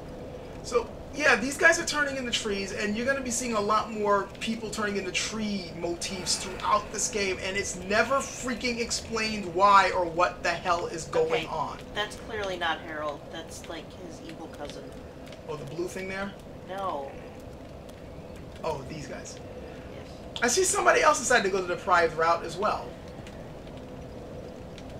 Anyway, before we go this way, which is the main way to go, and yes, we can see the dead wyvern over there. Not dragon, it's a wyvern. They separate between dragon and wyverns in this game. I always thought it was pronounced wyvern. Wyvern or wyvern? I don't know. Whatever works for you. Tomato, tomato. Although I learned today, now there's a Cratchit joke that I now get. Apparently what we call geyser, the British pronounce as geezer. I can see so many times with that.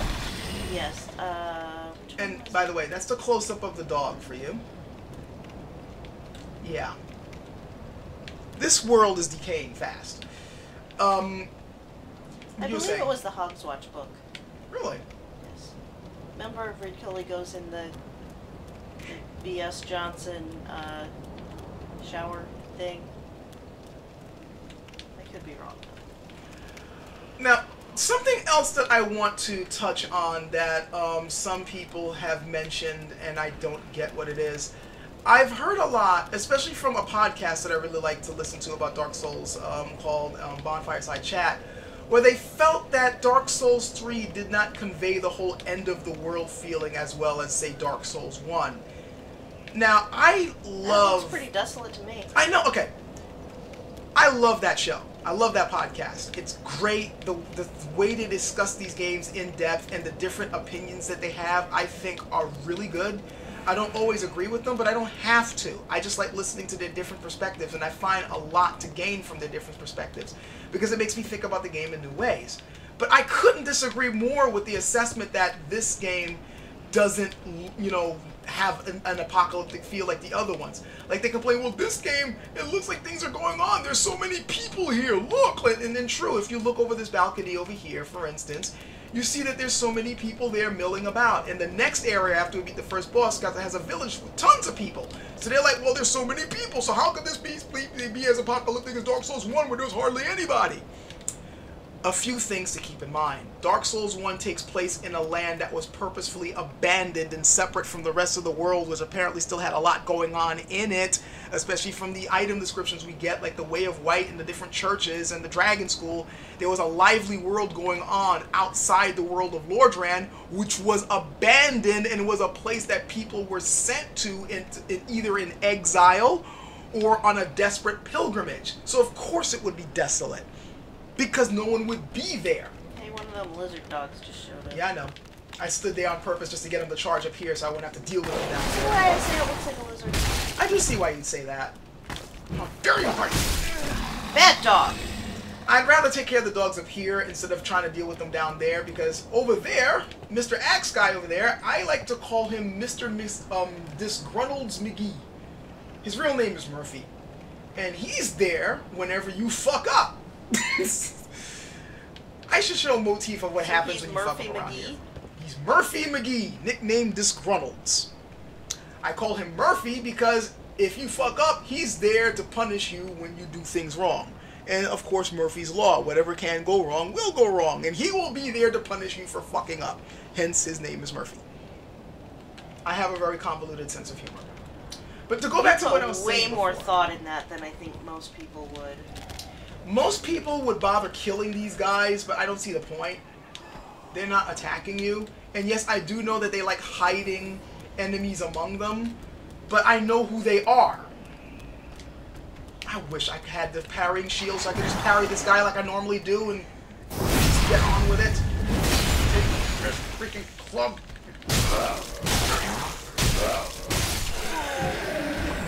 Beat you like you stole something. But as I was saying, you look around and all you see is desperation. You see these tree-like people that look like they're praying for some form of salvation or some form of release. You see all these people praying to them as if they were hoping the same thing would happen to them. And they all look desiccated. They're all become hollows themselves. Everything looks all ashen and beige and gray. The sky is a sickly, almost tornado is about to strike color. Like, you get this sense of impending doom and apocalypse just from looking around here. So what if there are people here? It doesn't matter how many people are here. The place looks like shit. The place looks desperate and like things are about to just fall apart at any moment. So for somebody to go, oh, I don't see it as the apocalyptic thing because there's so many people, it just makes me want to go, what the hell is wrong with you? I mean, I love the show and I love those guys, but come on, people. I actually did not want to do that. I wanted him to turn into a pus monster so I can get his Titanite. I do have the longbow, though, and I need that. In fact, that's my tip that I... Can't take his clothes. No, he didn't drop any. I wish you can just strip them. You can clearly see armor on them. But nope, if they didn't drop it in a nice little shiny ball, then you can't pick it up. But I got a bow and arrow, and that makes me happy. Because now I have a long-range option. And I don't care what anyone says, and I know people disagree, but I believe that it is ridiculous to go through this game without a long-ranged option. It's just asking for more death than you need. Well, how much death does anybody actually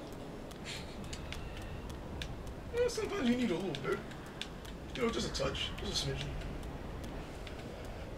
Anyway, yeah, I'm not going to rant on more, but I just think that this game just, to me, screams apocalyptic. I'm not going to rant on more, except when I am. Anyway, let's get on. There is clearly an ambush waiting here. There's just too many people milling about. Thing? And then here comes that guy around the corner, and then I think there's somebody else who's going to try to get up. Beat you like you stole something. Rush down before this jerk. Shut up! Shut up! Shut up! You stole fizzy lifting drinks. You get nothing! Now, the reason why I rushed that dude down, in case anybody doesn't know, is if I had let him go on with his yelling and bell ringing, at least one more dude would jump out to try to attack, and while I'm pretty sure I can handle him, I just didn't want to bother with it. No more dudes. The way I play this game, it's all about making things, you know, with as least amount of hassle as possible. Extra dudes are not necessary. Shut up! Nobody wants to hear your opinion. You have offended my family in the Shaolin Temple. So now we have this dead wyvern over here flaking away and everybody praying to it. Well, they were praying to it until I bashed that dude's brains out, and now they're just crouching down hoping I don't kill them. Which seems fair. And you got two bodies up there waiting for me to walk up and get hit by them, and no, I am not stupid. This is why I say it's good to have a long-range option, so that you can avoid those traps.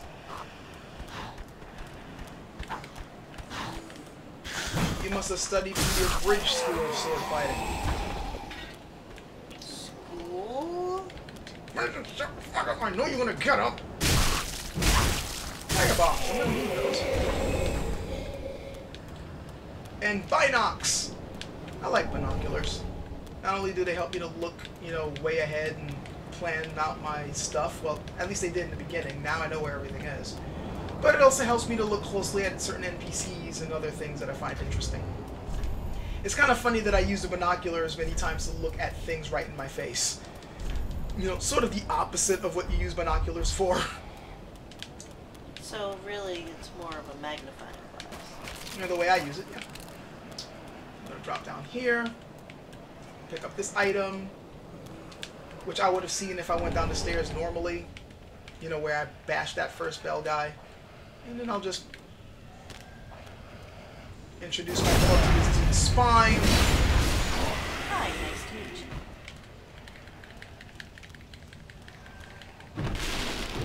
Oh, you were hoping to die anyway. Raw gem. That. Like he was spraying grape juice. Now, the raw gem, as for many of you guys know, it's for making raw weapons. And what raw weapons are basically you infuse them to weapons that you just want to get raw power out of them. You will, because of that, raw weapons make really good starting weapons, like when you're low level, because you'll right away be able to do ridiculous amounts of damage, but as you go further into the game, you'll outgrow them. And then you'd rather have a weapon that scales with your stats rather than just simply something that just does a flat amount of damage. Now, having said that, I will say for a good tip for anybody, anybody who wants to make a sorcerer character, it is a really good idea to make a raw weapon for them. Because you know you're going to be raising your stats. I just kept like, don't do that again. Anyway, a raw weapon for a sorcerer makes a lot of sense because you know you're going to be raising your stats mostly on intelligence and maybe faith, as well as if you're trying to like branch out in different forms of magic. So your dex and your strength is obviously going to be your dump stats. You're not really going to be doing anything with them at all. So having a melee weapon that at least does an okay amount of damage would be a good idea, and you can later on buff them with your spells or with another item to make them even more powerful. So as an early tip for anybody rolling a sorcerer character, and as someone who's using a sorcerer character right now to get to the main game, get yourself a raw weapon early and use that as your boss killing weapon later on, as long as you infuse it with like greater magic weapon or crystal magic weapon or whatever spell thing you're going to be using. You know what kind of weirds me out? What? Like, on the one hand, yeah, everything looks really solid, but on the other hand, I know it's only a pixel thick. And like after that, it's like the screaming void. Yeah.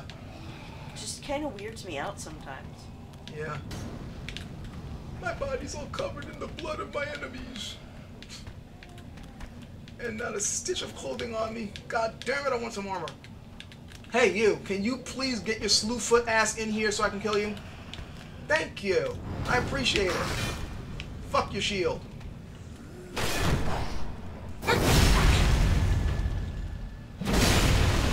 No. You give me anything? Not even a dented helmet? You deserve to die for that. No. Poke somebody's eye out with that. You'll shoot your eye out. Now, this, by the way, is what made me come up with the name Disgruntled's McGee. I'm sure people have seen the GIF. There's a sign here that says, "No dragon." You go up, Dwagon. The guy stands there dumbfounded, and this Disgruntled's McGee, the axe dude over there, comes out of nowhere and chops him in the fucking head. It cracked me up so much that I was like, okay, that's his name, Disgruntled's. And I later on gave him the name Murphy when I realized that he was pretty much there to fuck up everybody. And why the hell didn't he burn the bottom? Because he went. Dragon, you failed me! You're supposed to burn the bottom! Burn the bottom!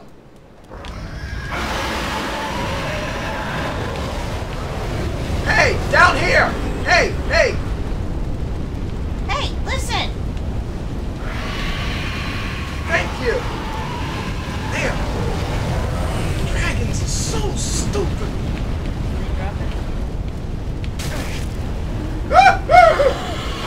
I'm sorry about saying you're stupid! They dropped nothing. They usually drop something! Wow, this game is basically giving me a big fuck you. Now, the knight over here I normally don't give a crap about. I've gotten really good at parrying him, so he can just charge in and I will just parry him and I don't care. Here's the problem. I can't parry him right now. So I gotta wait for the jerk to walk off. Which makes me mad because he has a sword that I really want right now. Oh shit! And for some idiotic reason, Wow, that was terrible timing. I don't know what just happened, guys. When that knight came out of nowhere to attack me from behind, all of a sudden my computer decided to flash away from my game to tell me that, hey, you have something attached. And so that's why you just saw me get chopped to pieces. It's simply because my computer flashed away from the game and I had to quickly move my mouse to try to... Yes, I know something's attached, and I died. So, yeah, that was a straight up bullshit death. And I don't appreciate it.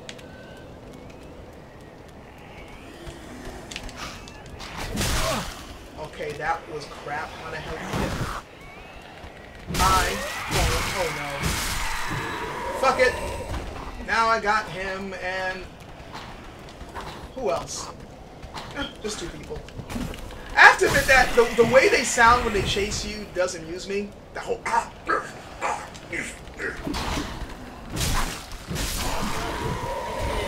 Yeah, I know. He's the one who usually like is leaning against the wall in despair.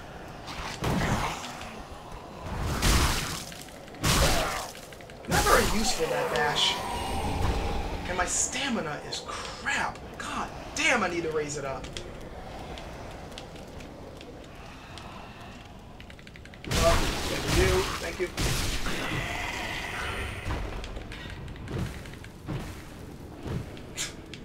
You know, it's funny how he uses that club. He doesn't like swing it like back and forth. It's just knock them, like just kind of like hammering it into them. It's amusing, I guess.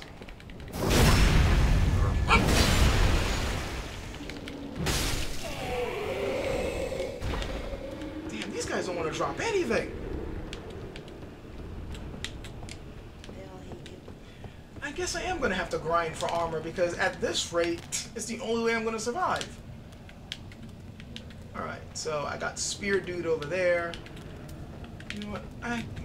I'll spend the arrow.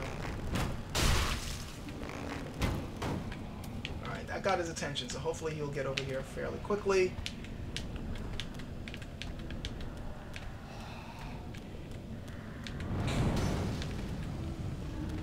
Mr. Crossbow got an eagle eye. Are you fucking serious?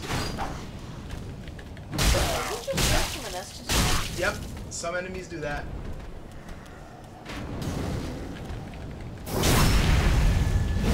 I better drink some wine. Then I'm gonna run up here. Hello, Mr. Dwagon!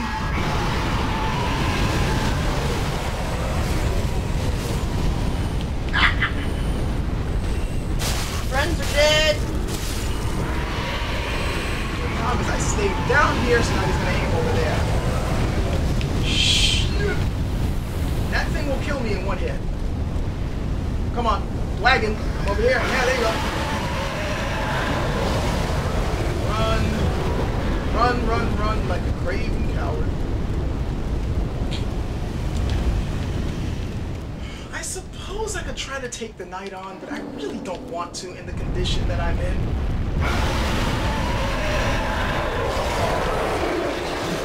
This isn't good. Okay, good. Good.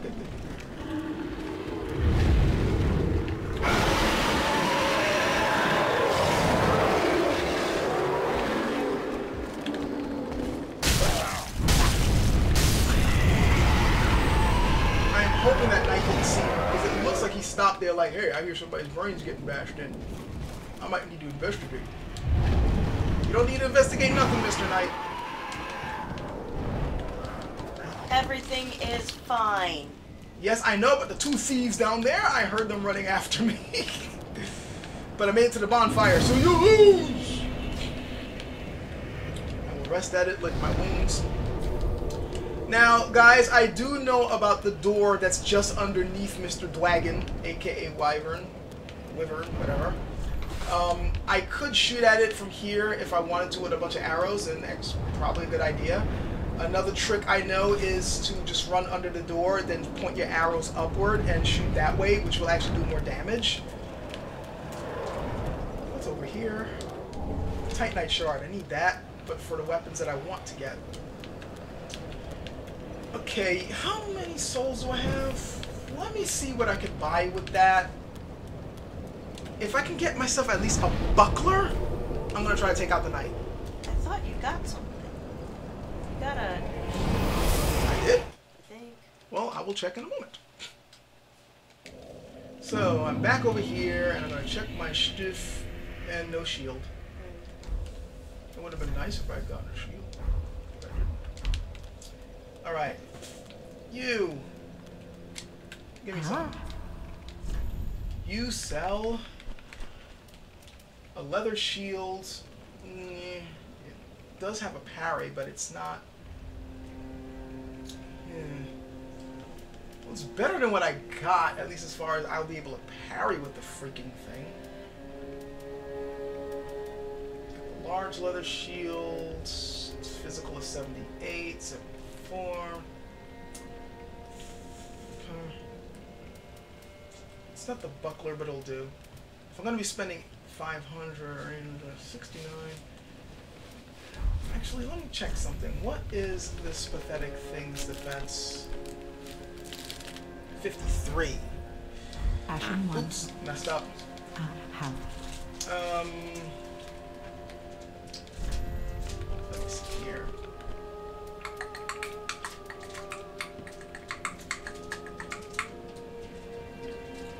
I will try it out. And then, how much for you? 800. Ashen one, be sure to bring more souls. My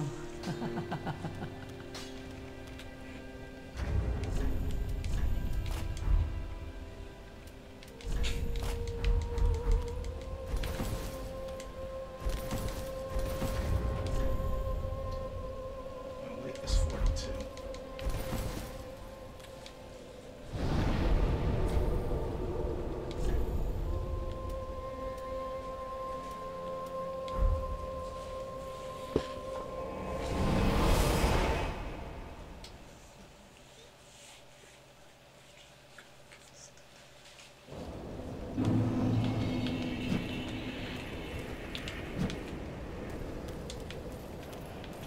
Okay, I am back, and as you can see, I got myself at least a coat of chainmail and a better shield.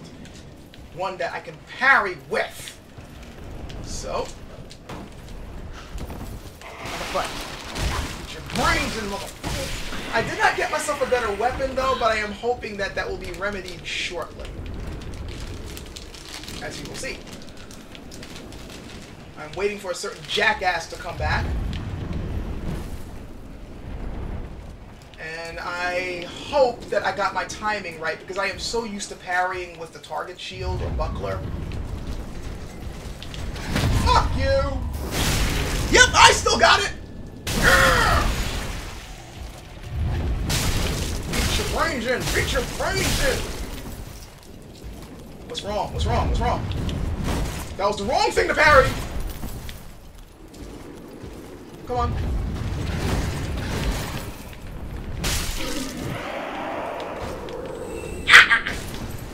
Yeah. I think I'm better equipped to handle these things now. I mean, I could use a better weapon, but at least I'm able to parry now, and that's what matters. Plus, I got a little bit better defense if I do decide to block. I was hoping he would drop a longsword, though. Because I really want that Lothric longsword. It's going to help me early on in the game until I get the weapon that I really want. Remember, I am rolling Dex, so having that Lothric Knight's side sword, or whatever it's called. The sword that they use, their slashy sword, is the one that I want. Oh, and I see this poor bastard got killed. Sorry. So, and you can hear the jingling going on with my chainmail as I'm running around, like ching ching. That's another thing that I really liked about this game. Like, depending on what you're wearing, you know, you can hear your stuff moving about. You can hear the different sounds of your steps as you move about. Now, if I had the Slumbering Dragon Crest ring and Hidden Body, I would have just ran up to that knight and just backstabbed him.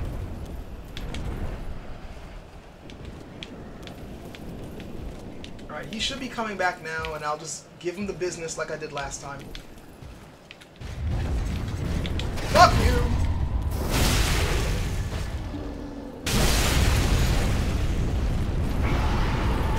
I did the wrong thing there, and I paid dearly for it. He is making me pay for my mistakes.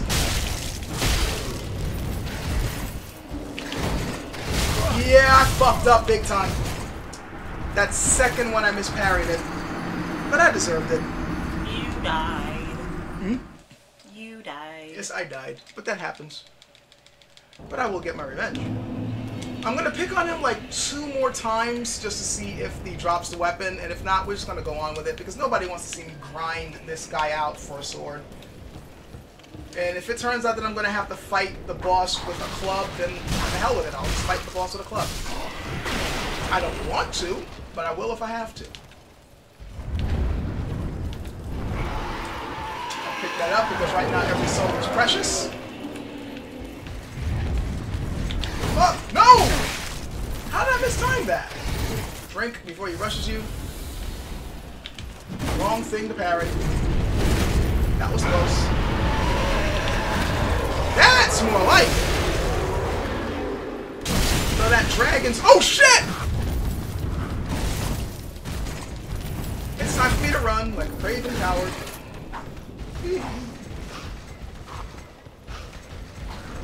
I don't think the knight's going to follow me up here, but the other guy might. Okay, I was wrong! You know, I would have gotten that if I was in the right spot. Come on. Come on.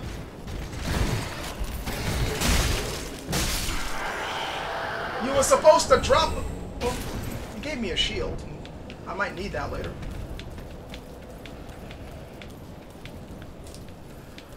Well, he might drop a short sword or something. Okay, firebombs. They're still useful. And somebody else died, and I don't know why. Oh! I know why now. What happened? The dragon's been spewing flame, so any of these suckers down here probably got scorched.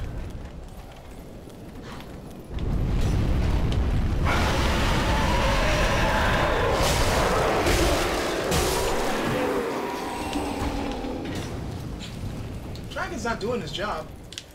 Alright, screw it. I'm not gonna keep messing with them. I got stuff to do. And if need be, I'll just grind for equipment, you know, off screen, so to speak. Dude, when we are in our house with the windows closed and we can still hear your music, that's kind of too loud. Yeah, sorry about that, guys, if you're hearing noise from outside. We sometimes have inconsiderate people to deal with.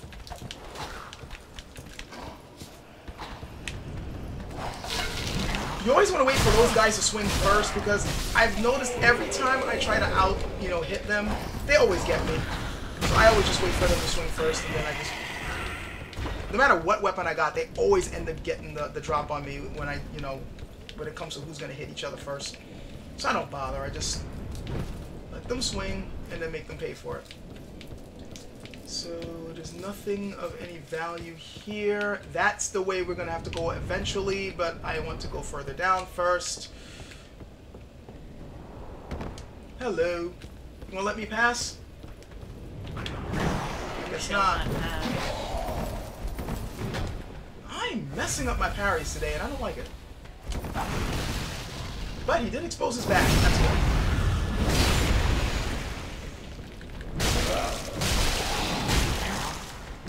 You know, I'm beginning to appreciate this club because I notice it really staggers these guys. Like, it doesn't really, like, you bash them over the head and, like, it really feels like you were bashing them over the head. They're like, oh god, wait a minute, no shit, stop. Even the knight, I notice, gets fucked over pretty brutally with that. Like, this is the first time I've actually gotten that reaction. And yes, I know there's a trap here. Well, okay, there's supposed to be a trap here, but I don't see the guy. Where'd he go? There's supposed to be a guy right there. Like, you come down here and he throws a firebomb to blow you up. Ha ha ha, you fell for it. He's on his coffee break. And he's not here. Like, what the fuck? Guys, am I, like, losing my mind? Wasn't there supposed to be a guy right here? Like, he stands right here, and he throws a firebomb, and blows up all these barrels, and you die, and... You know what? Don't let me get forced in the mouth. Mailbreaker, one of the crappiest weapons in all the games, though it does do really good counter damage. And this is a dude that we're going to need to talk to later, but we do not have the key, so we're going to have to grab that later. I only have one Estus flask left, and considering what I'm about to deal with, it might be a good idea for me to reset the bonfire. So that's locked. This is locked. Yeah, let me go reset the bonfire.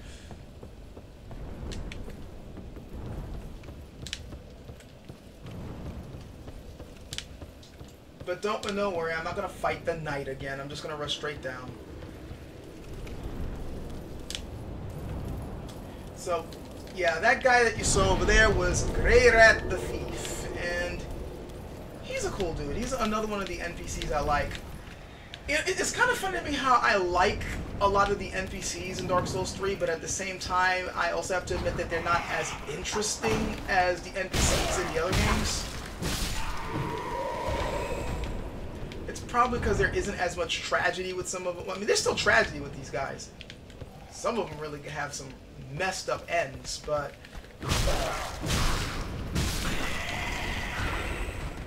Nope. Nope. Learn to aim. But overall, hey, I get to wear pants. You got pants? I got pants! Oh my god, I got pants! It's like you're an actual civilized human being. And booties! I got booties along with the pants! Okay, so... there is an ambush that you can trigger. There's a guy climbing up the ladder farther ahead, and if you just run over here, it triggers him to come up. So then you don't gotta worry about getting fucked over. So you can see, there he is. Hey. Hey, Chuckles, you wanna come down here? I don't really feel like, you know, triggering the trap that you're trying to set off. Thank you. See, there's the trap. You can see the dude right there. Like, you would have run up here, try to fight him, then he comes from behind and tries to eviscerate your kidneys. I really don't appreciate that sort of thing. So, now these guys are like, please don't kill us. And I'm like, okay.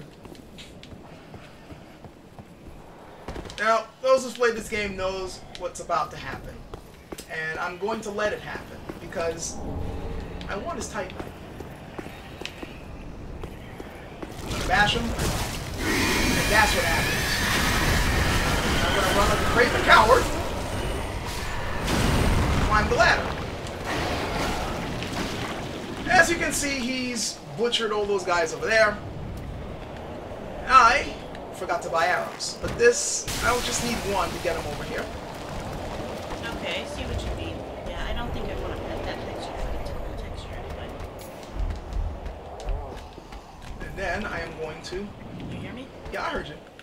I mean, it is a cool looking texture, I agree. And there's more to these guys than some people think. Burn! Yeah, they do not like fire.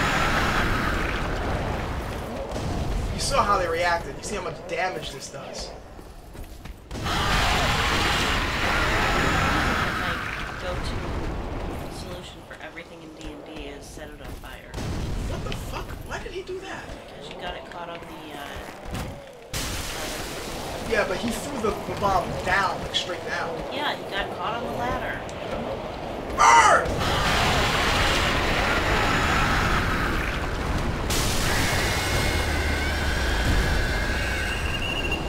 Goodbye. I'm gonna take your stuff. Yep, I'm gonna take your shit. Now, I mean, some people are like, why don't you be a man and fight him up close? Yeah, me in my weakling form with just a simple freaking wooden club trying to go up against that thing when I can't even easily read its movements in melee? Nah, I'm sorry. I'm trying to live. You were just being smart. I play this game smart. That's one thing that you're gonna have to understand about how I hell play is Dark that Souls. thing? That is a crystal lizard. These clubs work great on crystal lizards. You want to kill them as soon as you find them, but they almost always lead you to death. So you want to kill them quickly. You let them run, they'll either run right into an ambush, or they might force you to run over a cliff. You know, you want to get to them pretty damn fast. Well, And they Why are you killing them? because they drop really good crafting items, like different gems that you can use to infuse in the weapons that you make later. That one I believe dropped, was it a raw gem? Yeah. Yeah, I think it was a raw gem. Which again is very good to have early on in the game, you know, so you can make yourself a powerful weapon quickly, but you do end up outgrowing it, and I don't really see the need to get it right now. Now, this is one of those ingenious traps that I saw in the game. I'm going to deal with it later. I'd rather deal with this first.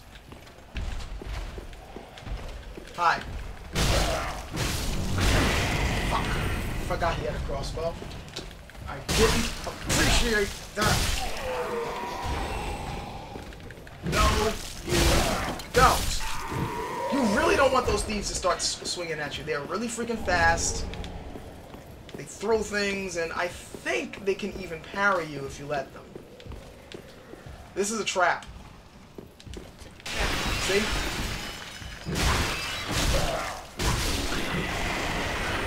It's a target. Ah, Undead Hunter's Charm. Always good to have if you want to stop people freaking healing. And now him. These are the knights I have the biggest problems with. The spear motherfuckers. I don't know. I can't parry them because they just are. They barely telegraph what they do. Shit! Drink, drink, drink, drink, drink, drink. And now that jerk is going to be throwing pot shots at me. Come on. Do it again. One more time. Not that. Well, you know what? That's good enough. You're not dead yet? Oh, fuck. I don't know why that hit reflected off the shield. Fuck! I am so glad I had my oh shit. Oh shit. It's over. Possibly. This is not going well. Yeah, fuck that shield shit. You! Oh boy, do I got something for you. Don't you ever do that shit! In my presence. You know what? Okay, guys. That I was trying to do. Some arrows stuck in you. Yeah, I got some crossbow bolts stuck in me, and they're rather painful, but I'll walk it off. But yeah, the R2 sucks. It takes way too long to come out. Seriously, what? That should not be the standard R2. What the fuck were they thinking? Alright, I'm not relying on that anymore. It's getting me hit too much. Alright, that's a secret path to take. Gonna drink this. Be wary of left, I know. This jerk's gonna try to attack. Fuck you. You dead. This. Broadsword. I'm actually gonna switch to that. This does 108 plus 9. That does 117 plus 14. Yeah. Yeah. Besides, I'm a swordsman, not some random thug. Now, I could go around here, go down the stairs, go around and go that way, but that way is madness and stupid. Huh? What the fuck? Did you see that? Someone just got damaged. Yeah, and I don't know why. I don't know what that's about. Take the gift. Yeah, I'm taking the gift, but it's making me wonder what that was about.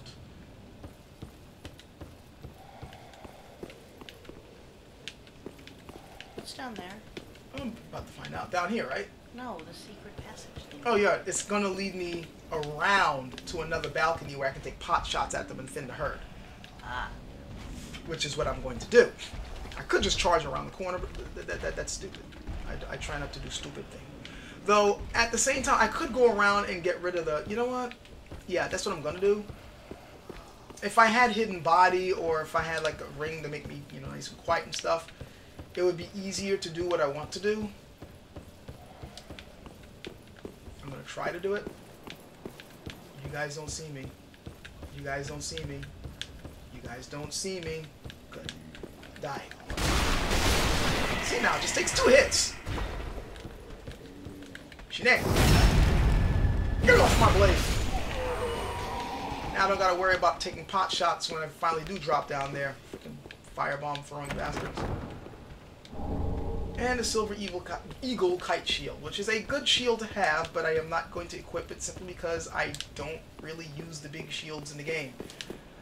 Well, it's not really a big shield, it's a medium shield, but it doesn't allow parrying. Which is a shame because that's a 100% physical block shield, which is basically a shield that blocks all physical damage. I'm using a shield that doesn't do that, so every time I block, I do take some damage. Another reason why I'd rather parry than block. The Astora Straight Sword used to be extremely overpowered if you were making a luck build. Then after a couple of upgrades and patches where they rebalanced it, it's now not so great.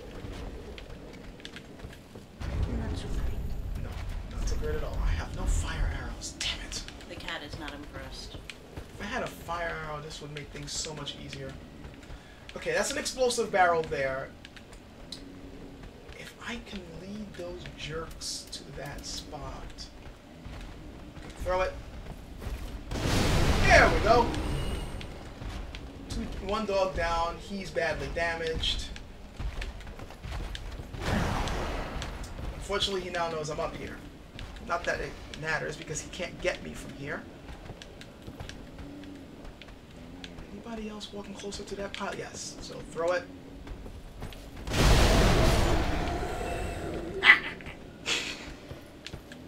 Again, I do not play this game fair. I don't see a reason why I should. They don't play fair.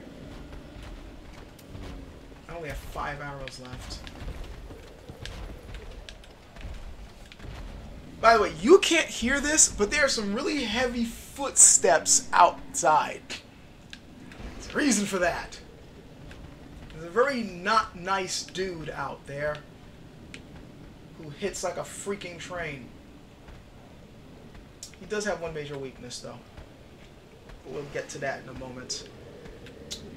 Okay, He's made of iron, and therefore he Shit, I should not have done that. is susceptible to magnetism. I wish I could say that was it, but no. Hey.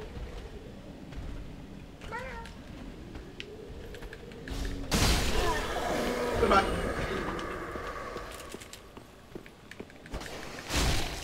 I hate missing the first strike, but at least... Oh, good. Now I got the cell key, so now I can go in, save our little thief friend. Now I'm going to wait for Disgruntles to come around the corner and deal with him back here. Got another Estus shard. That's good. Use that. Actually, yeah, I can get him to follow me here. Hey! Hey, Diddums! Over here. Wow, that guy can't see for shit. Oh, now he could! Shit!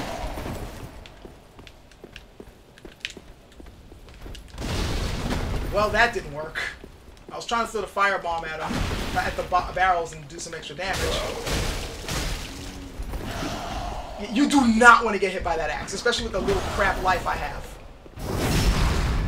But you also don't want to get eviscerated in your back by a broadsword, which is what happened to him. Okay, cleaned up pretty good. Not bad at all for a weakling. Running around in, you know, crappy chainmail and no helmet and booties for shoes. Titanite shard. I have one Estus flask left. I could try to take this guy on. But considering that I need to go back up, I don't see the reason to. So I won't.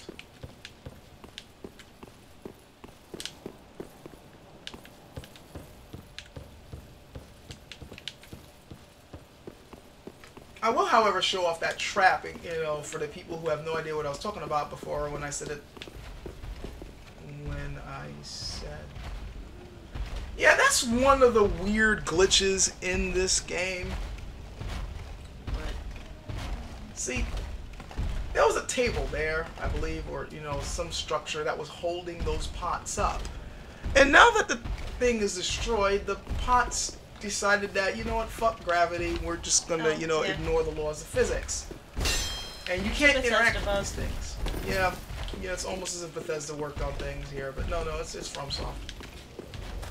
I love you, Bethesda, but damn, you're bugs. Now, remember that first guy with the crossbow who decided to follow me to fuck with me when I was fighting with the spear guy? What he was there for was for me to run after him to hit him, only to then worry about this guy, and then I would run after him to hit him. But you notice the hands over there? Hanging over the ledge? Yeah, the whole thing is an elaborate trap. And it was one of my favorite ambushes in this level. I was like, okay, that was pretty dirty. But so was what I just did. I told you not to get up there, stupid. Again, that's my cats. So as you can see, I made the other guy fall down and go splat. And now this.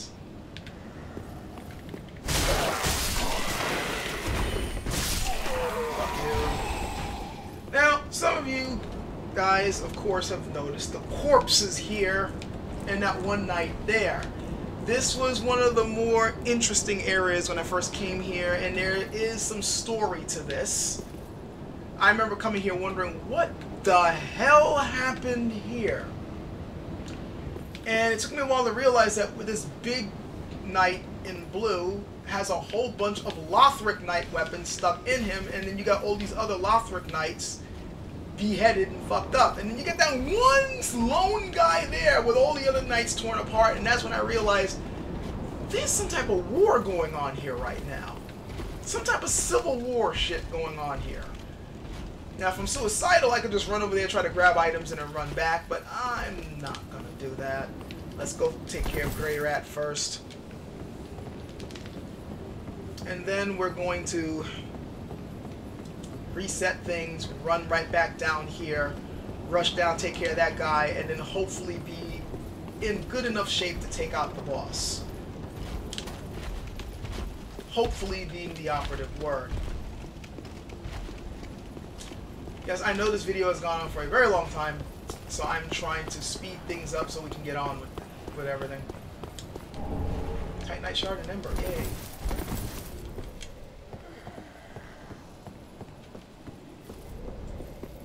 In fact, I might just fast forward things straight to Grey Rat. So yeah, that's what I'll do. Let's just fast forward straight to Grey Rat.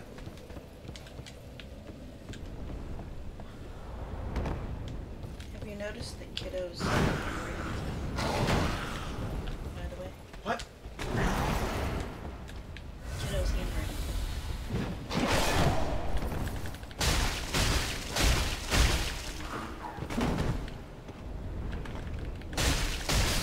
It's gotten better, you said?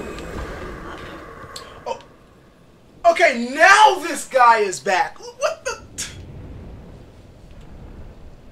I swear, you guys saw this, right? I swear I didn't reset the map. Look, my Estus is empty. I told you he was on his coffee break. Like, what the fuck? What the hell is going on?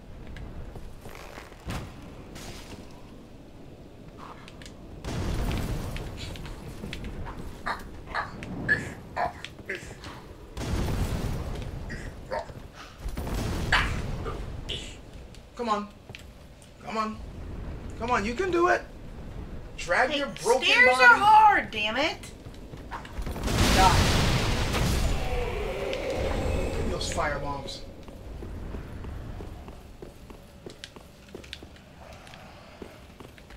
If I had silent steps, he wouldn't have heard me, and I could have stabbed him properly.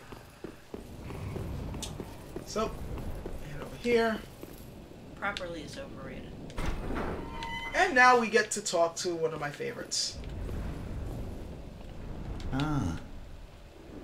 You're no jailer, are Quick. you? No, you're from far away. And judging by the bell, you must be some of that unkindled ash.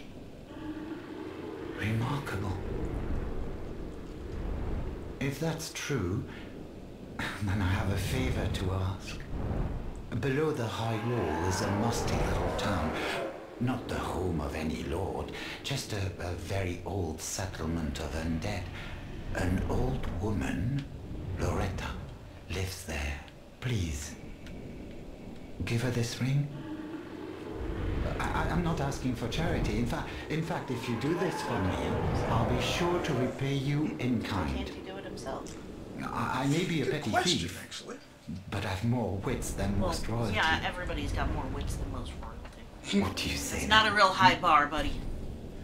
I've always wondered what happens if you refuse, but I'm not going to refuse him, so... Very well. I humbly I praise my kind of need faith the in you. services, and I don't want to jeopardize that. I am Grey Rat of the Undead Settlement, and I promise to assist you. Give this ring to old Loretta at the base of the high wall. Do your part, and I'll do mine. Now, okay, how did he... This is one of the things that kind of amuses me. So many questions! He's locked in a cell, and it said, you know, I needed you to get me out. You unlock the door, and then he just teleports out. Couldn't he have just teleported out of the... Why can't he teleport to give Loretta the ring? Yeah. Now, my only guess as to why he didn't go to give Loretta the ring in the first place is probably because of what you find when you get there. He probably didn't like his chances, but then considering the dangerous places that he's going to be going to later on, it does make you wonder, well, why couldn't you do this yourself? I don't know.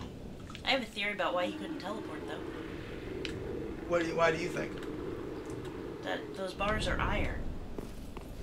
Iron is antithetical to magic. There was enough space when the door was open that he could get through. I don't know if Dark Souls operates under those rules, to be honest. I'm just... It's an interesting theory, though. Personally, this is what I'm thinking. It's more of a meta thing.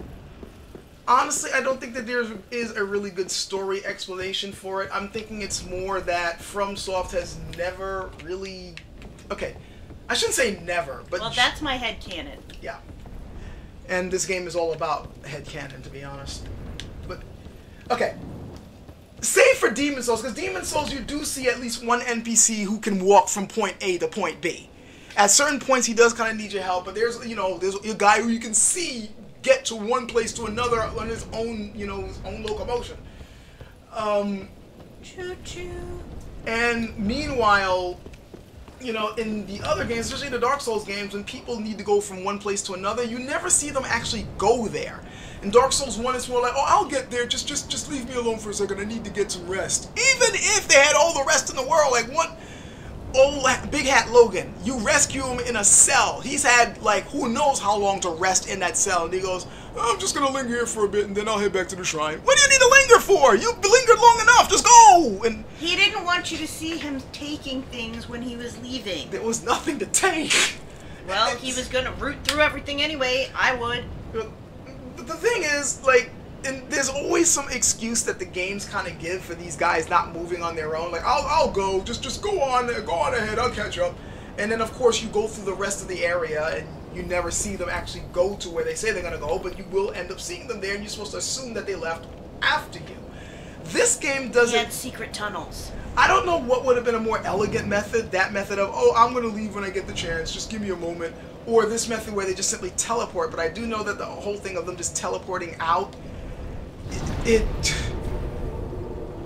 just leads to you people, well, you could have teleported anywhere you wanted to, why the hell? Whatever. Just little inelegant slip-ups like that, which can be rather frustrating to, you know, to see. So now I'm gonna go to this guy and take care of my Estus shard. Estus last thing. Reinforce it, yes. Not a lot. Estus, keep it the 5-1 because I got no skills that I need to use at force points with. Yeah, shut up. Now, our Mr. Thief dude is right there. He somehow found his way to Firelink Shrine, which opens up a host of other questions considering how this place is sort of separate from everywhere else. Then again, not quite. It's oh, hello. And what is... I shouldn't have sped to that. Basically, he's saying that, oh, how you doing? Well, you know, let me show you my wares. Just don't ask me where I got them. This is probably the armor right here that I'm going to be wearing until I find something better. I'm going to save up for it. And I might give myself the Thief Mask because I like the Thief Mask. But I definitely want something better than the chainmail I'm wearing, and this... Plus, this reminds me of, you know, good old Dark Souls 1, so I'll probably switch to this when I get the chance. And I might switch over to that buckler. I could do it right now, actually, but I'm thinking that I want to... I could buy the longsword, actually. It wouldn't be a bad option. Can we... Yeah. You know what? Screw all this. I don't really need to buy anything right now, and I do want to kind of speed up to get to the boss, so let me just kind of rush to get to the boss, and then I can take care of everything else later. Because we need to talk to the old woman, and then we gotta run and take care of Vordt, and I'm hoping that I'm able to rush and do this. I normally don't speed run, but I've made this video long enough, and I'm also kind of running out of time out here because there's stuff that I need to do. That was my phone. So... let's see how much I fuck this up trying to speed through everything. Hold on a second. Can you go give him his meds? Where are they? They're in the blue zippy bag. Where's that? In my stuff. Oh, Scrumpy!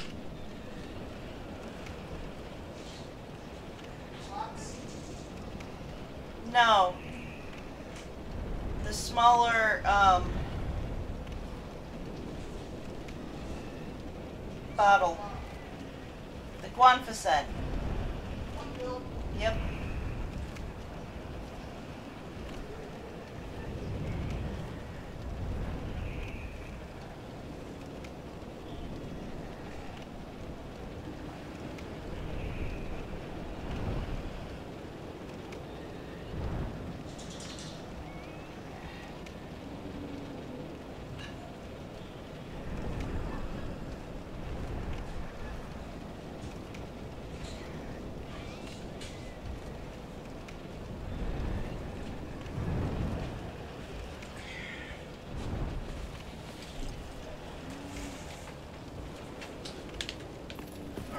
Run.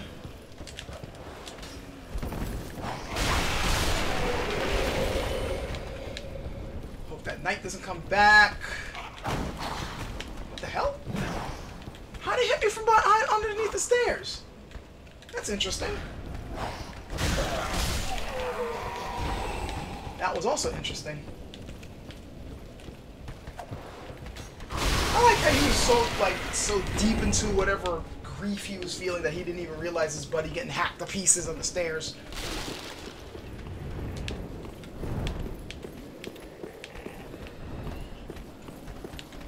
I was hoping to trigger the other guy, but he didn't pop up, so now I gotta deal with this fool. I wanted to kill that dude first, and by the time I was finished with that, this guy was gonna just jump up.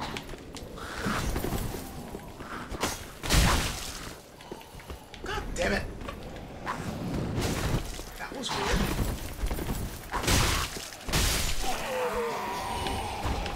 Come on. I do not understand how I did not hit him.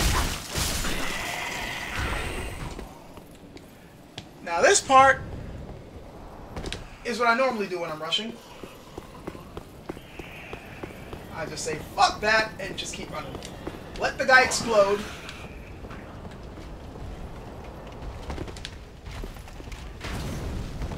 And I go there. And you can hear him rampaging up there, killing everything, scattered everything about like an angry toddler casting his toys, and I really don't care.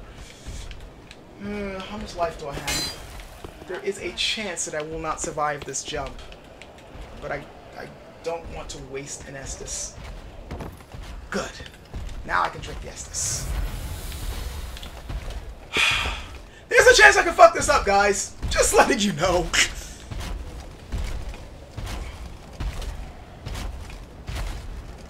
But what's life without a little risk, right? Right? Hi, how you doing? Gotcha, huh? That's his weakness. He is so prone to that.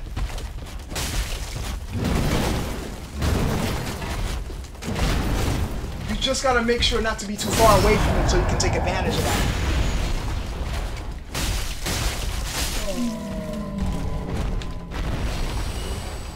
And that's that.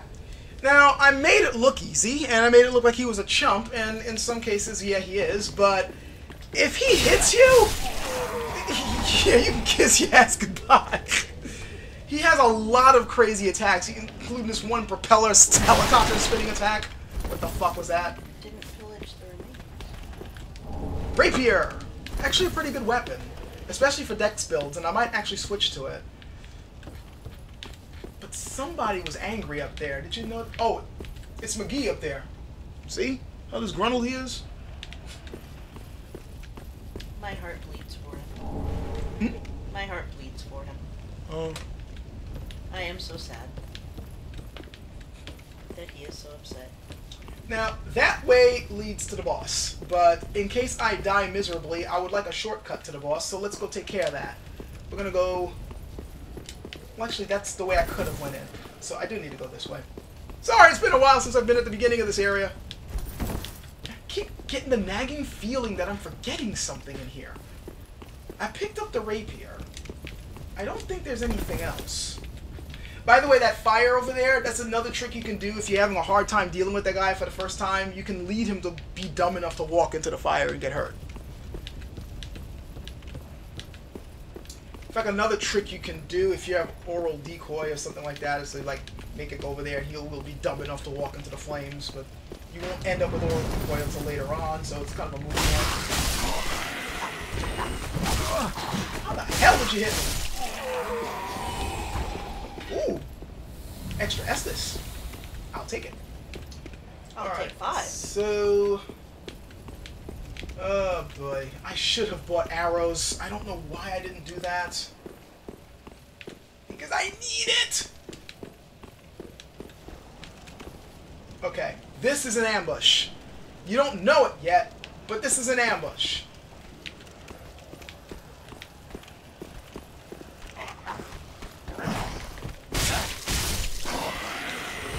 Goodbye.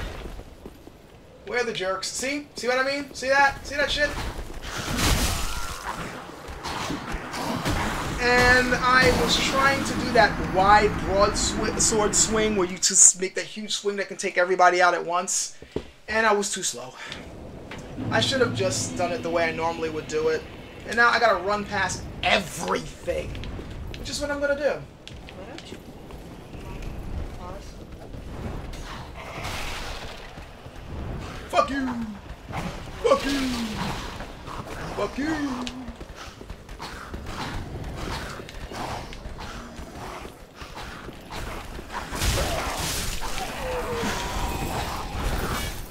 Where'd they come from? Oh shit!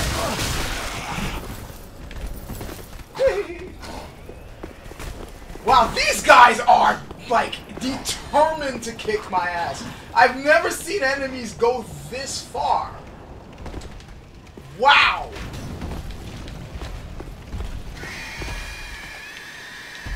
And now he can hopefully take care of them. Mr. Blubbo up there.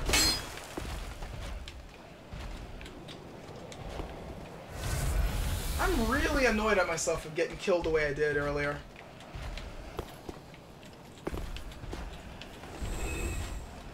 Okay, drop down.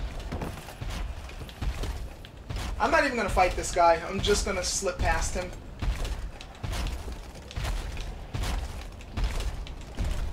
Bye. T. Because he does not go beyond this courtyard.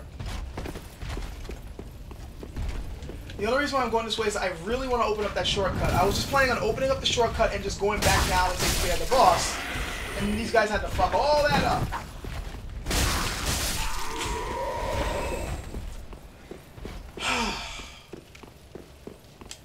Yeah, 4 guys at once are not good odds. You know what? Fuck these people. There. Shortcut is... Ow! What the hell? Yeah, fuck you. That's what you deserve.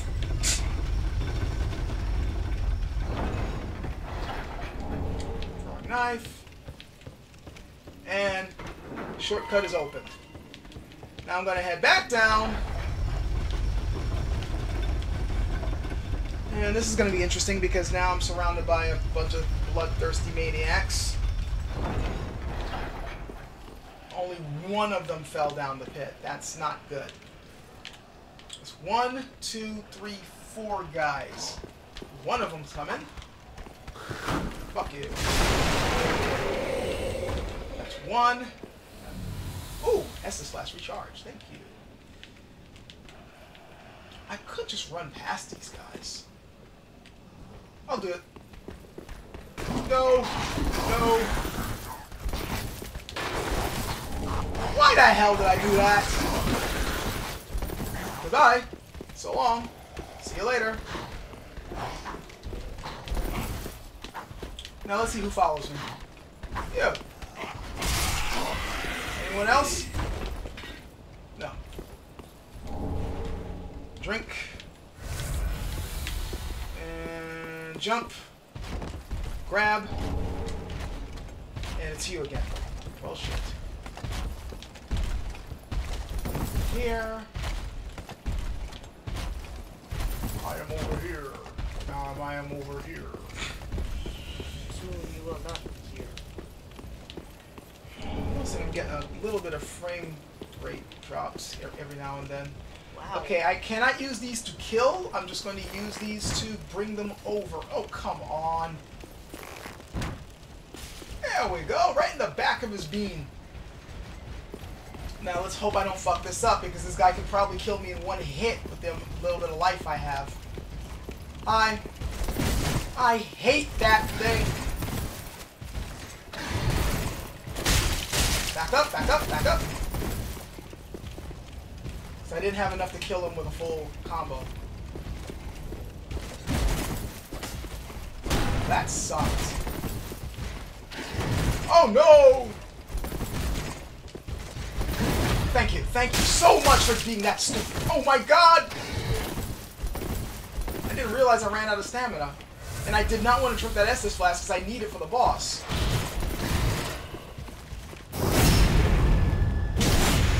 Thank the Lord. Ah, Lothric gauntlets. And an Estus flask. Someone is smiling on me today. It's a little bit more defense. And now I can take care of this jerk. Hi. That did not go well. That went better.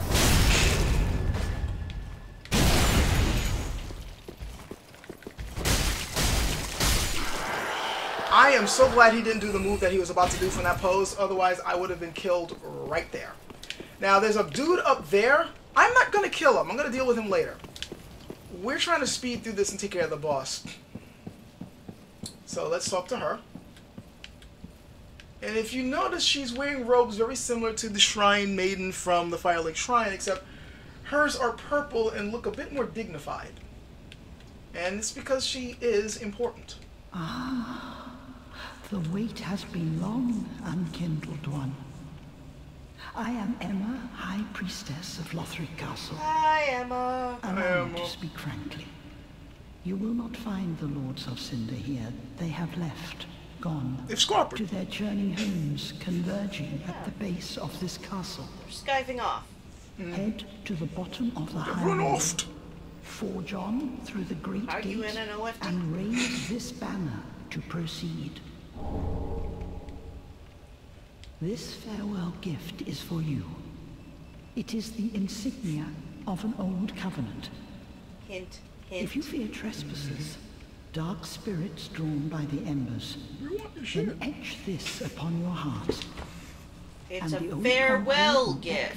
Naval blue sentinels to hunt these foul spirits. Farewell, as in, I am not going to see you again. Go. Get out. Unkindled one, head to the high wall's base. Go through the great gate and raise this banner to proceed. But beware, the dog keeps a close eye on things. The vile watchdog of the Boreal Valley. Cool line. Kind of heavy metal, if you ask me. Now, she's going to say something else when I hit talk that I find very interesting. Unkindled one, head to the high wall's base. Go through the great... Wait, that's not it. Go through, but the... There's something that she's supposed to say that she's not saying. I guess it's because I haven't loaded the game. Like, if you leave and come back, like, if you reset the area, she's then going to say, you know, basically she's going to be saying, like, why aren't you going down there? Can you get on with it? Go over there and get the lords. Isn't that not what you guys do? And that's what I find really interesting. Guys? Yeah, unkindled ash. She's like, isn't that what you've been doing for ages past? You unkindled ash are supposed to bring back the Lords of Cinder. Which means this happened before.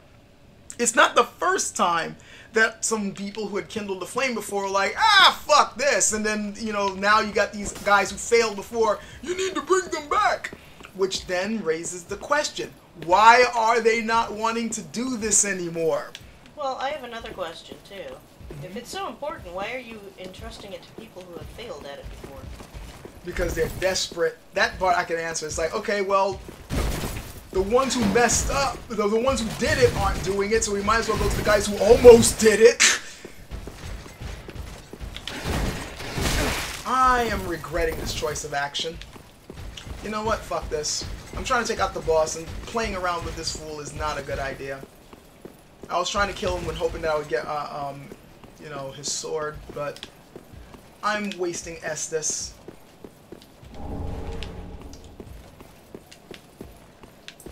So, screw that shit.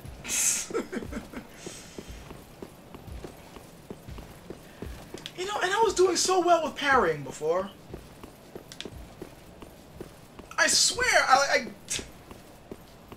had a handle on it, and now I'm doing miserably. It's probably because I'm just under pressure from recording this for people. Die.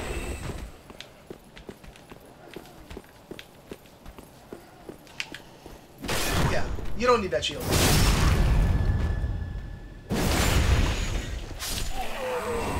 It's like a Pavlovian response. As soon as I see a shield, I kick it. Well, shields that I can kick, by the way. The guys with the spears, one kick wouldn't be enough to knock down those great shields. And I wish you could, but yeah. So, I got a helmet. It would be stupid not to put it on, especially because of the way defense works in this game. Unlike the other Dark Souls games, if you do not have an article of clothing at all parts of your body, your defense is greatly diminished. So the fashion souls that we used to do where we wear a bunch of armor but keep our heads exposed because that looked cool, no, you can't do that anymore. Not unless you, really want to get fucked up. Now, I'm going to... I'm going to try to take this guy on myself without... fuck it, I'm going to pop an ember. For one thing, I want to kind of save the Estus and not have to boost that up. And second, I want the extra life that it gives me. I'm pretty sure I can take this guy on without asking for help or bringing the Swordmaster in here. I would summon the Swordmaster, but only if I got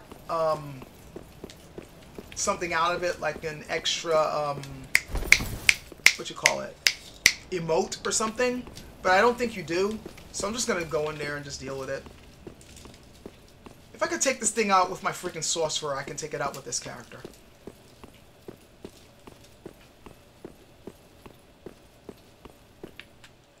They need to do something about this gate. I mean, that's some major neglect, if you ask me. The groundskeeper needs to be fired. And here it is. Now, I find it interesting that it appears through what looks to be some type of watery portal.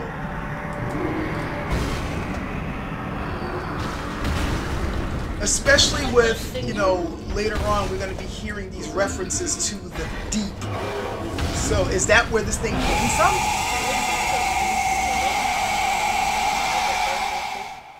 And here we go. Hey. I'm talking to you. Hello? What?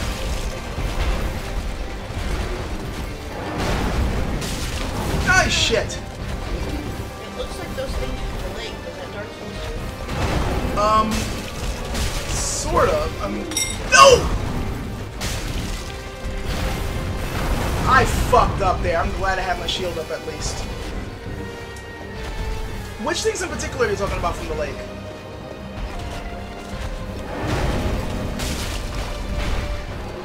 Whoa! Whoa! This thing is actually pretty easy to take out. Yeah, I can see that. Well, right now it's pathetic, but once I knock it down to half life, that's when it's just gonna be like, oh fuck this, you're not embarrassing me in this way. I just wish my stamina wasn't so freaking low. What? Like I gotta only do a few swings at a time, and then I gotta quickly get out of there because I don't have. All right, here we go. He's in maniac mode.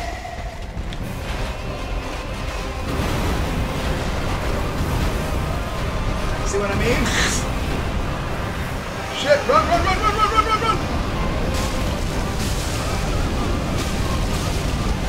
That was good. Now this is where things get ridiculous in the yeah. That's where the hitbox just gets insane.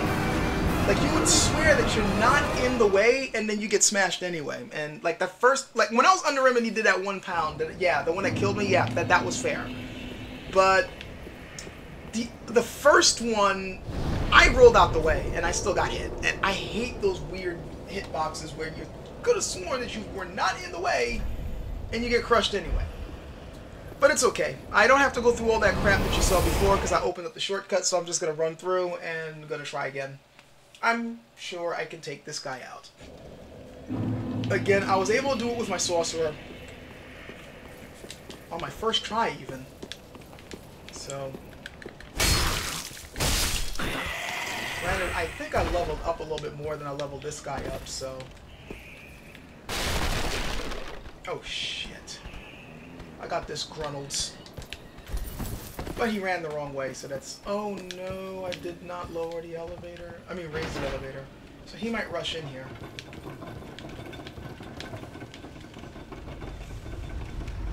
No, no. He's got Alzheimer's, so I can just... head over here.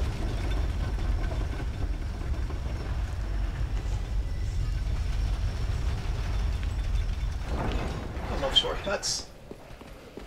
Hi guys, bye guys. Go over here in case I'm being chased so I can get rid of him. Yep, here he comes. That running stab of theirs is really hilarious. Do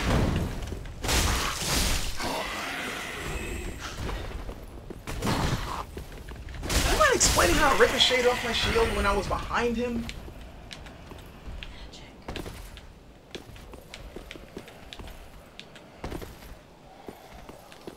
Die.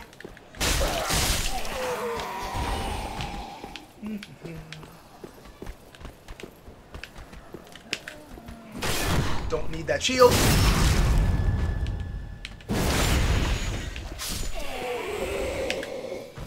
Don't need that shield.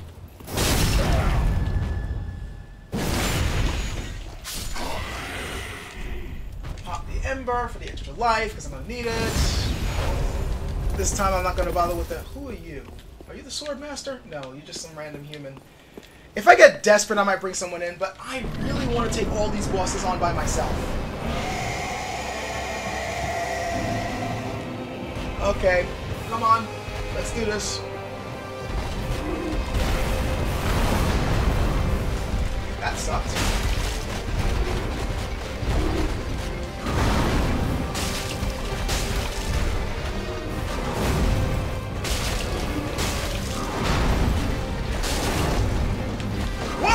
That was close. I'm glad I decided not to swing. And I'm glad I decided to roll back.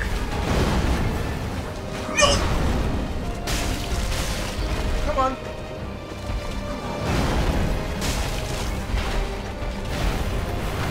The reach on that thing is very deceptive, by the way. That's why I keep rolling back twice whenever I see it.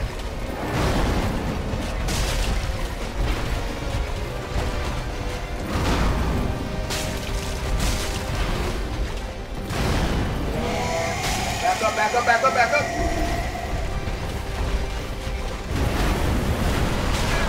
I was too close to him.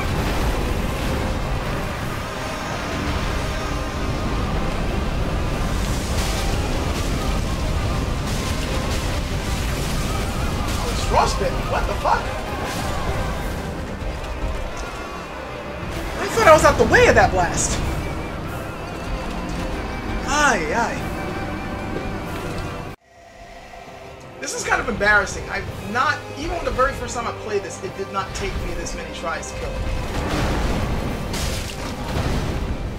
Then again, I am playing rather underpowered compared to how I usually start the game.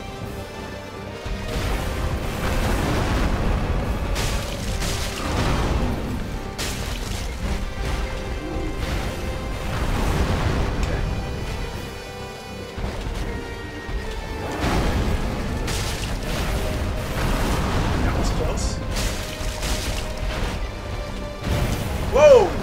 I just barely got out the way of that.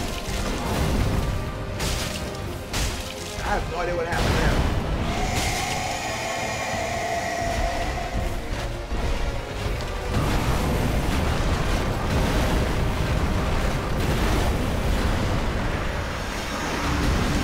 Oh shit! I went the wrong... Okay. I really missed out on getting some extra damage there, but you know what? Shit, I hate that shit. No! And I'm trapped in him again.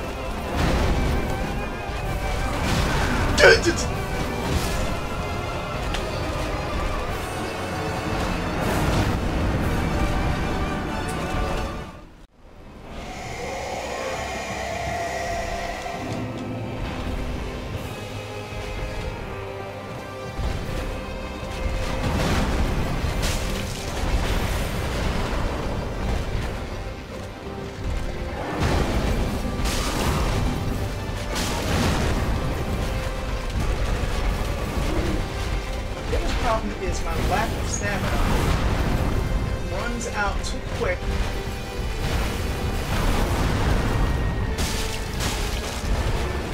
And it also means that I can't pour off the damage because I can't swing that much. That's what I was worried about, that stomp.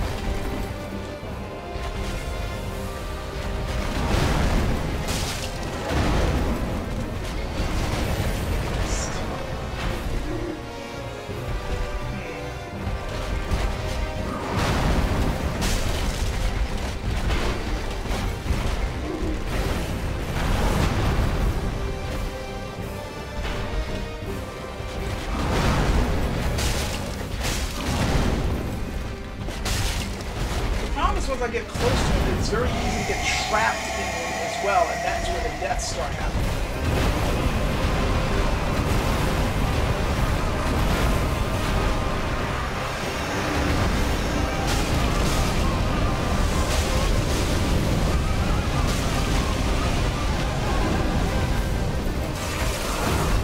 How am I frostbitten? I'm gonna get the fuck out of here.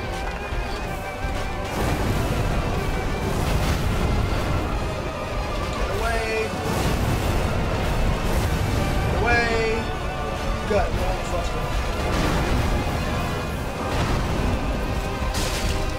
Oh, that was close. Don't get greedy. Do not get greedy. Oh shit, he's doing this again! Yes. I was kind of hoping to do that. Not just more damage. What the?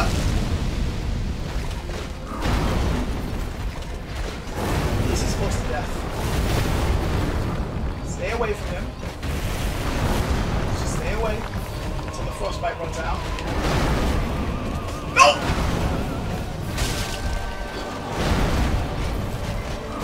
Don't get greedy, just hit once. That was too close. Once, back away. Hit, back away. Oh shit. You're trapped. Oh, do this again. Woo! Yes! You are dead. Over! Just had to concentrate on what I was doing and not get greedy. So, first real boss gone. Hooray. Gates opening up. So, what I'm going to do, next time the video opens up, we're going to be lifting up the sign, heading over to the undead settlement and that type of stuff. In the meantime, I'll do a little bit of leveling up by helping people out with this boss the way I usually do. So when we get back, he'll be a little bit stronger, maybe have a little bit better equipment. I forgot to mention this, but what I really would like to do, and I know it's going to be difficult, but I really want to see if I can go through this playthrough without asking for any help whatsoever. Yeah, I can hear you guys laughing right now. What I mean by no help, like no human help. There will be certain times that I will summon an NPC to help out with some bosses, but it is strictly for story reasons or for getting emote reasons. You know, getting the the poses and stuff. But if I can do, if there's a way I can, like, if there's no reason to bring in an NPC for that, then I would like to do it by myself. Which means, yes, Lord of Cinder, I will be doing it by myself. The unnamed king, I know I'm saying it wrong, but him, yes, I will try to do that by myself. Even Frida, I will do by myself. No, but he has a dragon with a name. And it's probably one of the hardest bosses, if not the hardest boss in the game. I will try to do that by myself. I'm going to basically just, you know, do this without bringing in much help. It's not because I'm one of those people, you're doing it wrong when you bring in help. The game was designed to bring in people if you need it. Anybody who's saying that, just get a life. Seriously, it's a video game. Calm the fuck down. But the reason why it's for the extra challenge, and also because I think it'll be a little bit more entertaining for you guys, for me to do it on my own. But yeah, and also when we get back, because this video has gone on long enough, when we get back, I will discuss Vordt a little bit and what he's doing there, because him being there is already showing the influence of a certain character in this game who, he's pretty much a freaking bastard, and a lot of what went wrong in the story is his fault, and Vordt there is just one example of the type of bullshit he was pulling. But we'll get into that in the next video. This has gone long enough. My wife is tired. I'm tired. We need to get on with things. I hope this was at least entertaining for the people who normally watch my videos, and for those of you who watch this strictly for Dark Souls, I, hope that this video was at least entertaining enough for you guys, and that it will be more interesting down the line. So, yeah. Take care, and I'll catch you guys later. Bye.